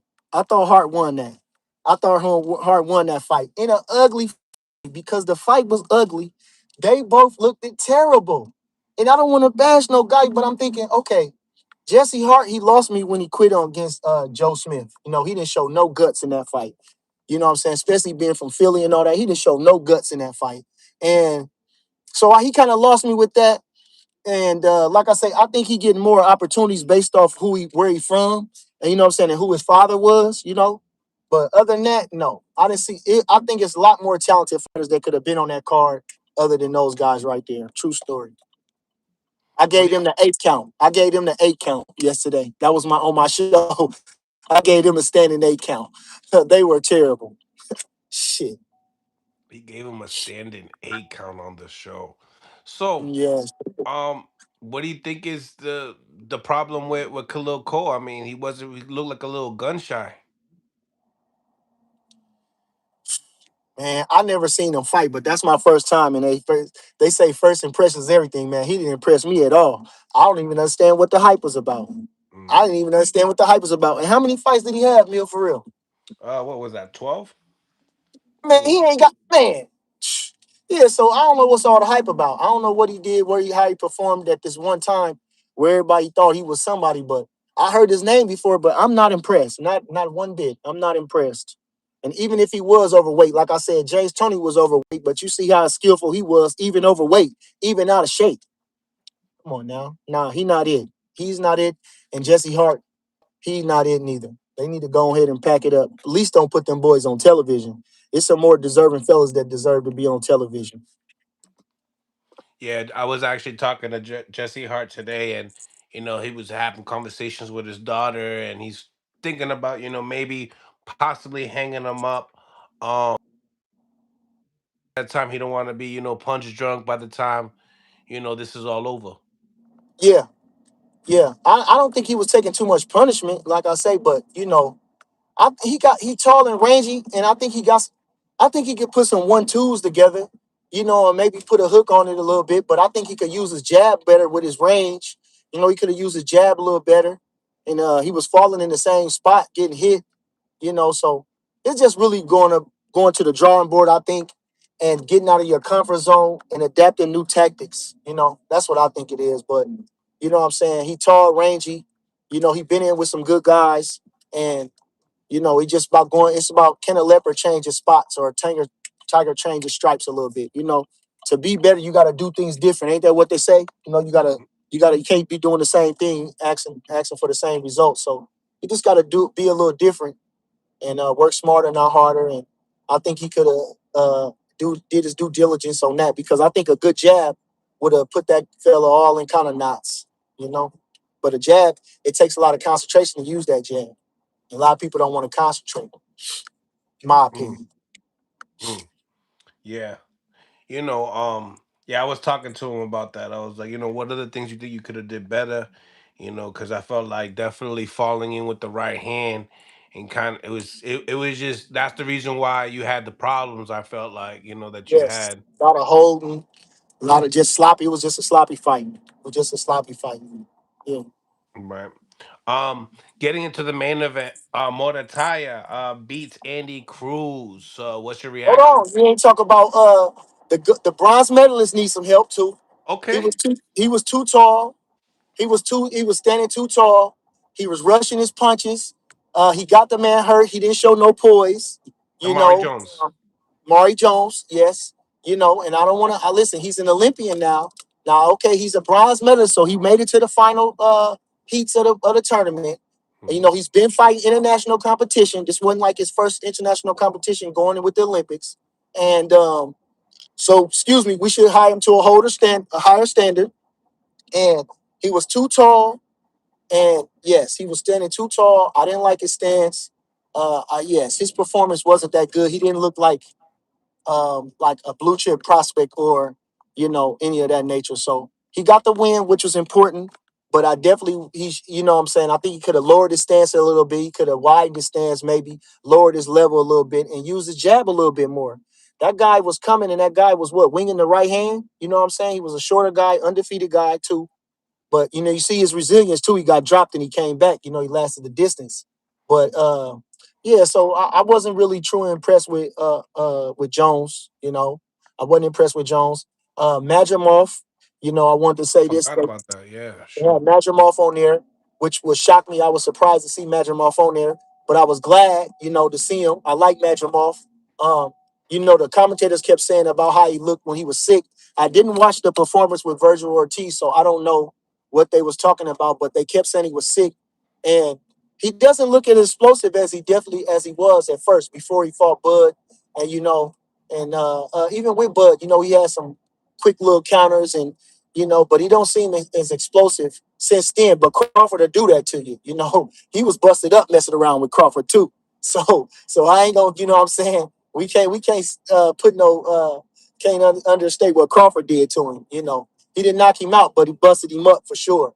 So Yeah, me and my boy were saying that too. Like, Crawford might have ruined him because he hasn't really been the same. I mhm. don't know if it was the money or the actual fight itself. I mean, you got to think. I mean, Crawford hit like a sledgehammer. His jabs hurt.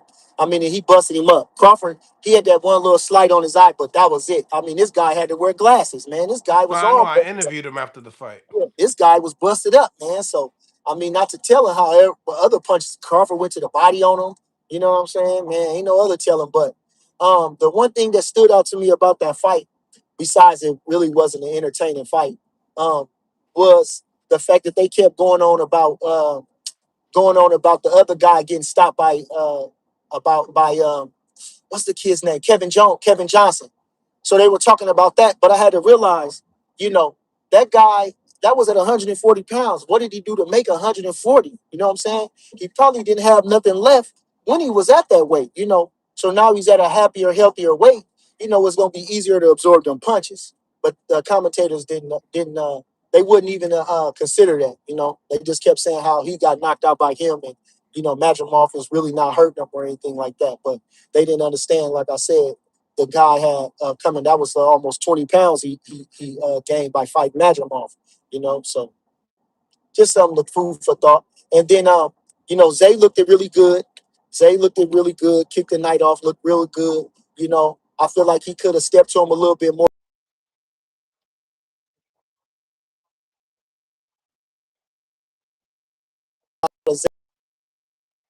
Going out with your hands down and your head up.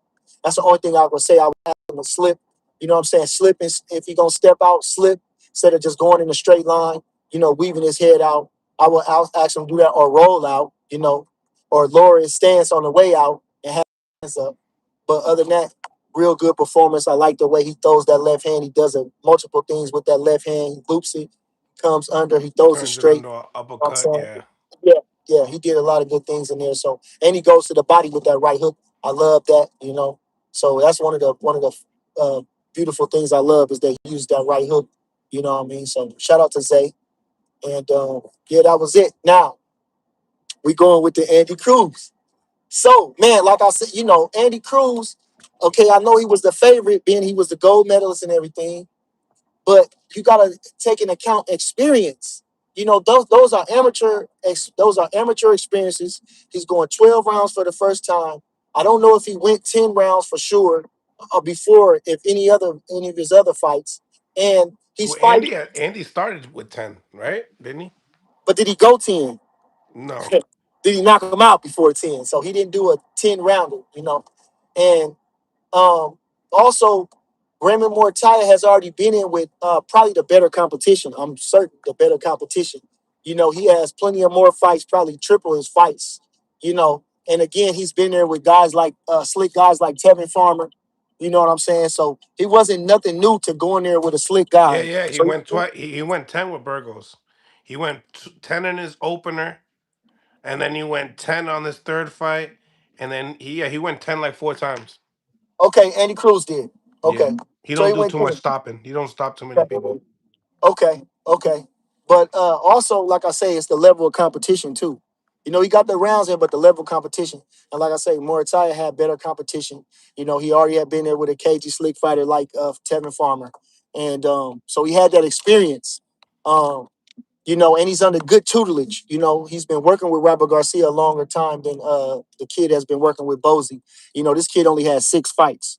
So I think the experience played a factor in the situation. And Moritai just a good fighter. I can't take nothing away from Moritai. I think he's a good fighter. And he was able to keep up with his feet work, and his boxing ability. And he just edged it out just by a little bit. Cruz didn't shame himself, but you know, he didn't look dynamic. He didn't look dynamic, and I don't see him as like a blue chip prospect. Or he didn't look like all the hype. But he did well because he has the pedigree. But nothing special about Andy Cruz. Was it a close fight? I mean, obviously, one scorecard was 114, but then they had one at like 110, 118, very wide. And I think they had one four, 112, 116. Which was crazy. The 118, 110 was crazy. I don't know anyone in them favor. Those rounds was close. It was a close fight, and it was a like I said, it was a competitive fight. It was a competitive fight, and he just didn't get the victory. And he was the favorite. He So was. so the fact that what I'm saying, and they fought on his network. So that just goes to show right there. But he didn't disgrace himself. He didn't disgrace himself, but the way he been talking and clowning, what I'm saying, made it seem like he was just gonna walk through Morataya. And he didn't do that. So it's just a little bit of rebuilding. I still think he got the class. He just need to get a little more rougher fights, get a little more experience, and then see what he can do later on. I like that you said clowning because two things, right? I interviewed Schofield and he said that he was playing around too much, maybe with his defense, maybe not really coming back with counter shots as much as he should have. Did you see any playing around, going around as far as Cruz was concerned? From what I seen, nah, I think he was in the fight trying to keep up with Morataya. I didn't really see that. There was. I did. Did you see a couple times he would go like this, but still get hit? Kind of Uh, like what Crawford did to Canelo. uh-huh. Well, like I say, I kind of, the fight was kind of boring, low key too, for real. So I did might doze off a little bit. I had a little shots, you know what I'm saying, a little tequila and everything, and I might look dozed off a little bit, so I might have missed a little bit of it. But again, you know what I'm saying, it wasn't no exciting fight, you know, and you like I say, if for the hype that he has surrounding him, he should have blew through that guy. You know, not blew through him. Not saying that. Don't let me say that. Not blew through him, but he should have won convincingly. You know, if for all the hype that he has. But again, and I want to say this. You know, uh, the thing I compared him to Lomachenko. Lomachenko got his education when he fought Solito. You know, he got baptized in that. And maybe this was his baptism, you know what I'm saying? Because the other guys are really slick boxers, they really good boxers, and Muay is a good boxer, you know. So it was, you know, like he went through the motions with that. So he maybe, you know, this was like a baptizing and get a couple more fights. And let's see what he do. I wouldn't write him off. You know, I wouldn't write him off because he still is Andy Cruz. You know, he lost a competitive fight to a good fighter, you know, and let's just see the comeback. Yeah, people were saying that people want to see that rematch down the line when he does get that education that you're speaking about, because it would be more of a closer fight, kind of similar to like how David Morrell fought David Benavidez a little too early as well. Yeah, yeah. I could definitely see that. I could see that. Except he didn't take the beating that Morrell took. Right, right. He That didn't was take tough. the he That didn't was take the war. he didn't take the beating that Morrell took. But yeah, Because Morrell sat down, died down, and fought, and sat down on his punches and claimed the center of the ring at times. Andy didn't do any of that. He ran around the ropes most of the time. You know, got his punches off from time to time. Never got the outside foot. Lots of people talking about the coaching as well. As far as instructions is concerned, with Bozy Ennis in the corner. I mean, what would you say mhm. about the experience? I mean, is there such thing as being an amateur too long? I think we had that. I think we've seen that in recent times with you know, it could be, but you know, I think we've seen that with Rashi a little bit. I think, you know what I'm saying, if I can come to mind about somebody like that, but you see adapted pretty well. So you know, had a lot of fights. Casimir had a lot of fights. It's been a lot of Cubans that had a lot of fights. So I don't know. You know, I don't think I think he's a pro. I think he's a pro. He just need a little bit more experience, a little more time working with Bozy. Just a little bit more time. That's all. I just think he needs a little bit more experience. You know what I'm saying? And I heard him talking about dropping him down to 130. No, he looks like a 35 pounder. I wouldn't see him making that 130. I don't think that'll be the key. You know, I think a happy fighter is a good fighter. So we don't want to drain him down to where he has nothing left. You know, I think he can hang with the 35 pounders. He just come up with a good fighter in a Muay. He just need a little more seasoning. That's it. Lots of people talking about this clip. You was talking about Andy, he talked a lot about Keyshawn Davis being his dad, and Yeah, he got his backlash because Keyshawn came off with the yeah, whip. yeah. I He seen that. came, he Yeah, brought the belt, he yeah, got the belt out yeah, and yeah. I went seen berserk. that. Yeah, yeah, So yeah. what's your reaction to Keyshawn Davis trolling Oh, he got it. Andy Look, Cruz? he got it with it coming. He had it coming. Cruz had it coming. You know what I'm saying? He was doing all that talking, and I was thinking that too. I was thinking like, is this really him, or is he getting pumped up to do this? You know, is he getting motive? Is he getting some type of hyped up to do this? But you know what I'm saying? At any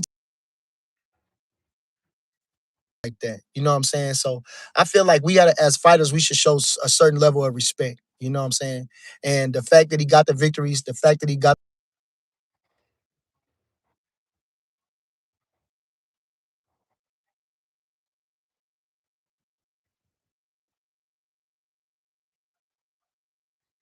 wasn't just like he just dominated Keyshawn. So victory over there. And usually they kind of favor those guys in international competition too because of their reputations.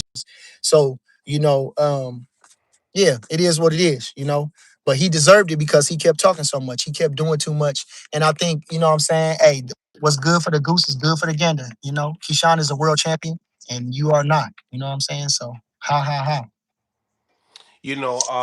Obviously that's been circling around, and people are like, hey, why celebrate? Because it wasn't your man's that beat him; it was more the tire that beat him. I mean, people were talking about that. It's a little weird nowadays of guys doing those type of things. What would you say? People just haters. They're haters. They're haters. They're haters. I mean, it don't matter. He lost. He lost. That's all it is. It don't matter who beat him.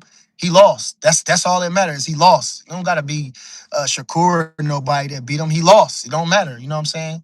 Actually, it's kind of worse because you expect him to lose to some guys like that. You know, Eric, he was favored to beat Morataya. You know what I mean? So the fact that he lost is the only thing that we're celebrating pretty much. You talked all this stuff, but who's the world champion?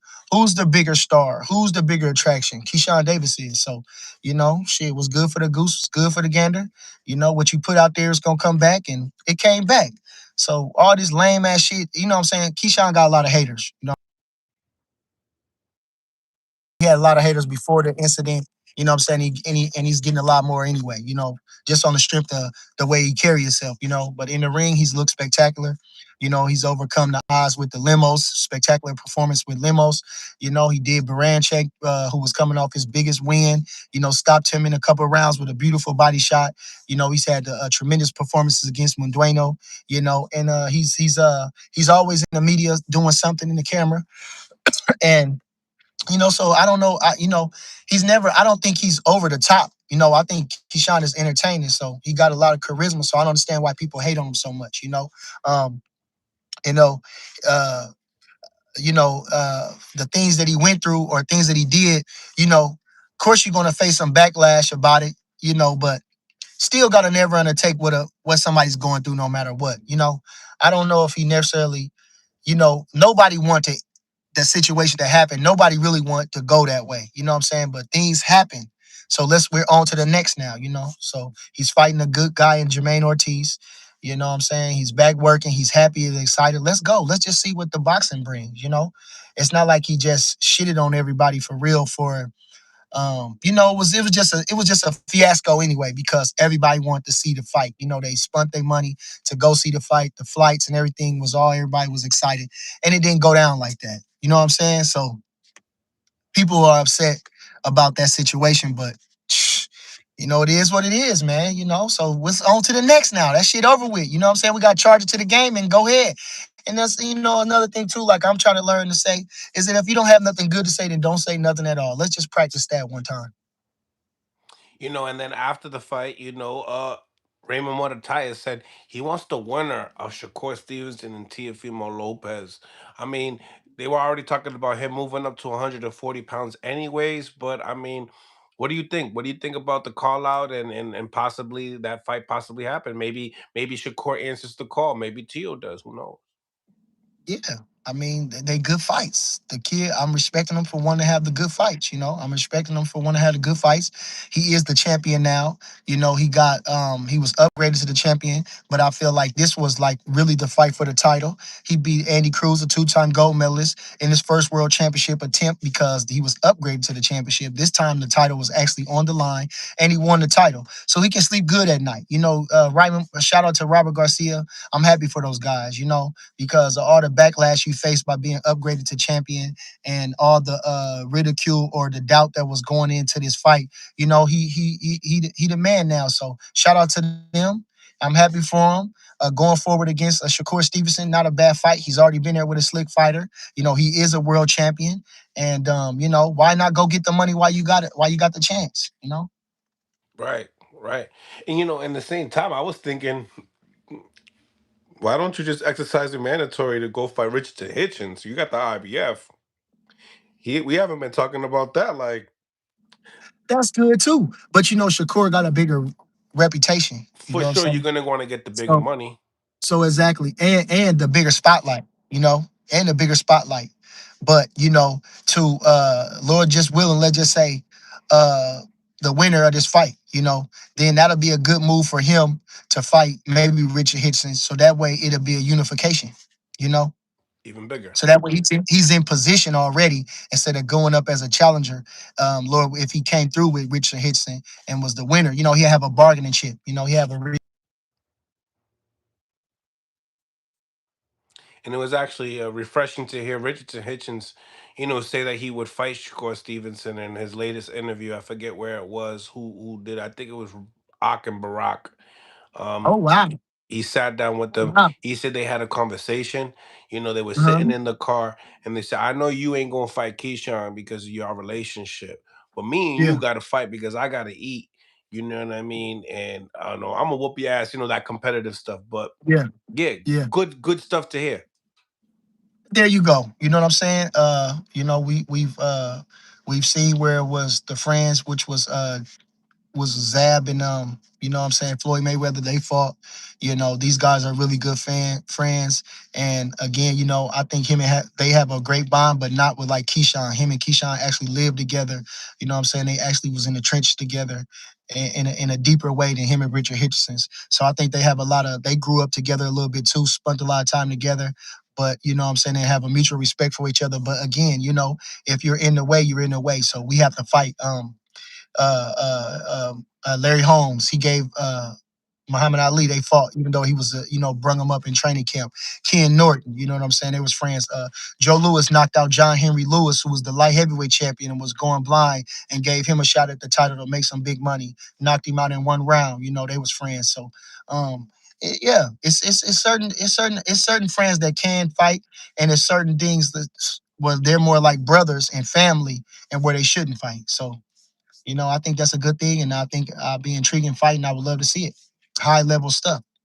Big high level stuff. Big high level stuff.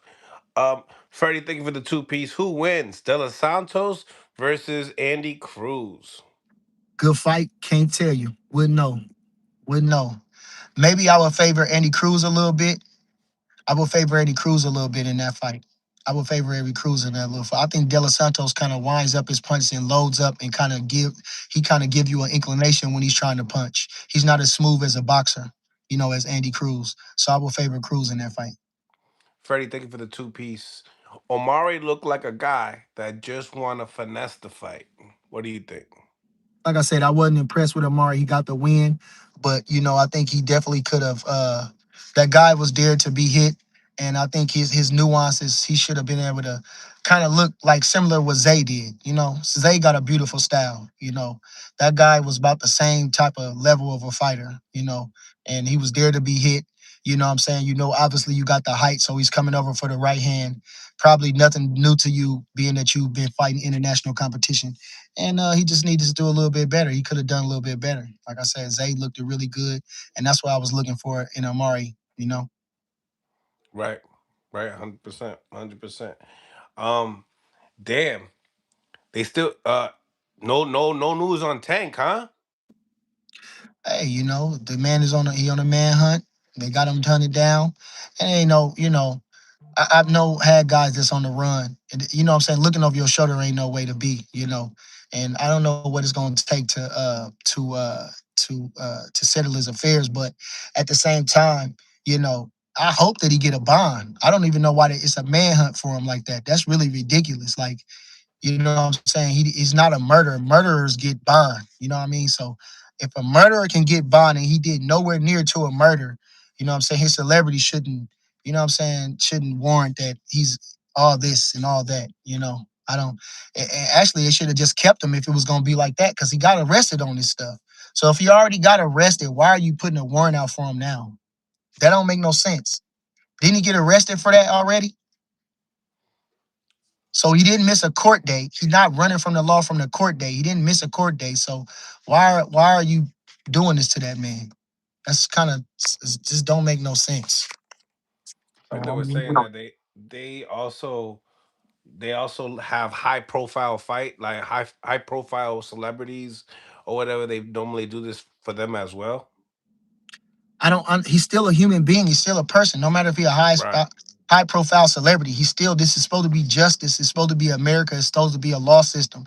He's already then arrested for it, bonded out. I'm sure he's not. He didn't miss his trial date, so there shouldn't be a warrant.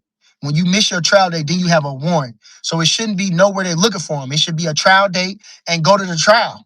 All this extra stuff, looking trying to arrest him, don't make no sense. And it seemed like they're gonna try to put him where he don't get no bond. Why? He's not a murderer. Why the fuck him and him had a domestic dispute with a girl? He already been in trouble for it. Like I say, he already got in trouble for it. Got arrested for it. There's no, what are you arresting him again for? That's just dumb as fuck. I don't understand. I don't know what they doing with that. I don't even understand how that's impossible. So, Yeah. you know what I'm saying? I'm just praying for the kid. I wish the best for him. So much talent. You know what I'm saying? They say the saddest thing in life is wasted talent. And it seemed like it's just getting worse for the kid. So, hopefully he can get it together and, get all these things behind him and he can learn a lesson and just be better. Yeah. Big facts. Now, obviously, this week's, we're so programmed to talk about Shakur Stevenson and Teofimo Lopez in the card itself, but Yeah. we also got some other fights on that same day. Xander Zaya Sabaz. You still got Josh Kelly. Yeah. He's going to be fighting for the IBF title. Yeah. So many fights around different parts of the world that are Yeah. happening. Yeah. Boxing's in a good spot right now. Yeah, yeah. Like I said, I was talking about that, and they're gonna make sure that everybody be able to watch the fights. I don't think two great fights are gonna be running at the same time, so you're gonna be able to see all the fights. I'm sure they're gonna run it to like that, because those guys are with Top Rank. That's fighting in the main card in Madison Square Garden, and Xander is with Top Rank, and he has a big following. They pushing him a lot, so and he's fighting a big fight, which is a unification fight. So what I'm saying, it's gonna be a great night of boxing. It's gonna be especially with that. Josh Kelly is kind of like an unknown. Oh, he's fighting against Merzatov, right? What a type. Merzatov. Yeah. So that's big things, all in the super welterweight division. So what I'm saying, good night of boxing plus the junior welterweight division. Great boxing. If you're a boxing fan, what I'm saying, you're gonna be real happy that day. It's just, what I'm saying, it's just a beautiful day in boxing. Because Murder Live got a following, how he's looking at as the boogeyman. Then again, you got Xander, fighting a unification, so it's just just good things all around. Shout out to boxing. Yeah, for sure. For sure. Bernie, man, this was definitely a good one, man. I know that you about to set everything up, about to get that thing. When's your next segment? I'm gonna go probably this week sometime. I got some stuff. I want to do some educational things on there, and so I'm gonna do drop some jewels about upcoming things. About what I mean. I got some stuff out in the works, so I'm gonna do another live. I did one yesterday. I'm gonna do another one coming up because like I say, the fights is about to be fight week. So I'm gonna give my last predictions and anything else that I can see about that. So it's coming. I'll be right back, and it's like I never left. You feel me? So if y'all get a chance, shout out to Bernie the Boss. Go check out my channel. Please go check out my last live. Like, subscribe, share. What I'm saying, all that good stuff. Go to me, follow me on Instagram. You definitely can. Any questions you want to ask me, you can definitely put it in the comments. I like interacting with the fans, so I definitely will get back to you if you have something of substance to say, and I appreciate the substance. So that's what matters, man. That's what matters. If you want to do last minute predictions on the Tio and Shakur fight, how it's gonna go down.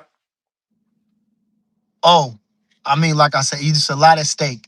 And, he just got to turn it up a notch. Shakur just got to turn it up a little bit, a little more of a notch. I just want to, man, they going to get down. Like I said, it's going to be high level. They going to get down. They going to get down. Man, don't fight. These are some great fights. I mean, because Jermaine Ortiz is going to, I believe he's going to bring the heat on paper. You know what I'm saying? Kishan dynamic. Shakur is dynamic. They all dynamic, and then you got Shushu going up. He's fighting for his first title. You got Carlos Adames, who's a technician. If you want to call somebody a technician, is Adames, seasoned fighter, real pro. You know what I'm saying? And man, came up the ranks. You seen him, where he was fighting at 140, sparred with Bud. You can see how the caliber of fighter he is. He's a world champion, defended it a couple times, and he's only getting better. He need to get some more looks, but he's on the card, so it's just a good fight. I just want to sit back and watch the fights. I'm going for Shakur. I'm rooting for Shakur. I'm rooting for Keyshawn. You know what I'm saying? I'm rooting for Shushu. And but I think they all competitive fights. And as a boxing fan, it don't get no better than that. 50-50 card, you see. Yes. 50-50. They all competitive fights. I don't know if I would say Shushu fight is 50-50. You know what I mean? I wouldn't say, I think I would favor him a little bit higher. And I But don't think the Damas and Amon Williams is too competitive no, either. hell no. He gonna fuck Emma Williams up. He gonna fuck Emma Williams up. He gonna fuck Emma Williams up, I believe. And like I say, Keyshawn is favored over Jermaine Ortiz too. That's a real, but when you got, like I say, two lineal champions in Shakur Stevenson and Teofimo Lopez, two pound for pounders in those two guys too.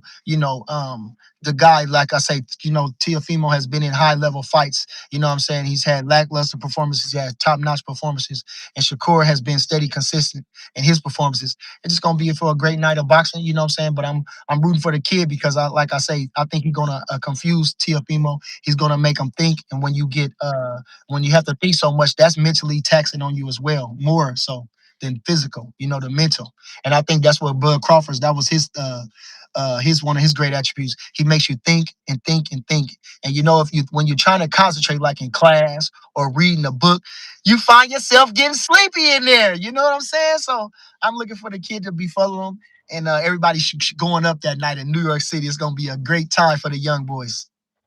Big facts, big facts. Let everybody know, Bernie, where they can find you on social media as well. Catch me on Instagram at Bernie THA the Boxer. Catch me on YouTube at Bernie THA the Boxer. You know what I'm saying? I got some more video content coming up this week. Matt gonna come in and film me. So if you seen my last video where I introduced the fighters, you know what I'm saying? Go check that out. If you haven't, go check it out. Bernie THA Boxer on YouTube. You know what I'm saying? Go check my last live out. You know what I'm saying? And even you get a chance, go to my other live. You know what I'm saying? Pick out a couple things, watch a few minutes, fast forward to a section, and just listen to me for a second. And always welcome with the comments. Please comment if you got something good to say or you want to know something. I love interaction with the fans, and just I will respond back to your comments. My God, appreciate your time, Bernie. Appreciate you, Mill. Stay blessed, man. Yes, God sir. bless, and on to the next slides. Smash the like button. Subscribe to the channel, y'all. Appreciate you guys. I'll be back a little bit later on tonight, 8 p.m. East Coast time. Once again, appreciate you guys for all the donations and, for checking me out tonight. Peace.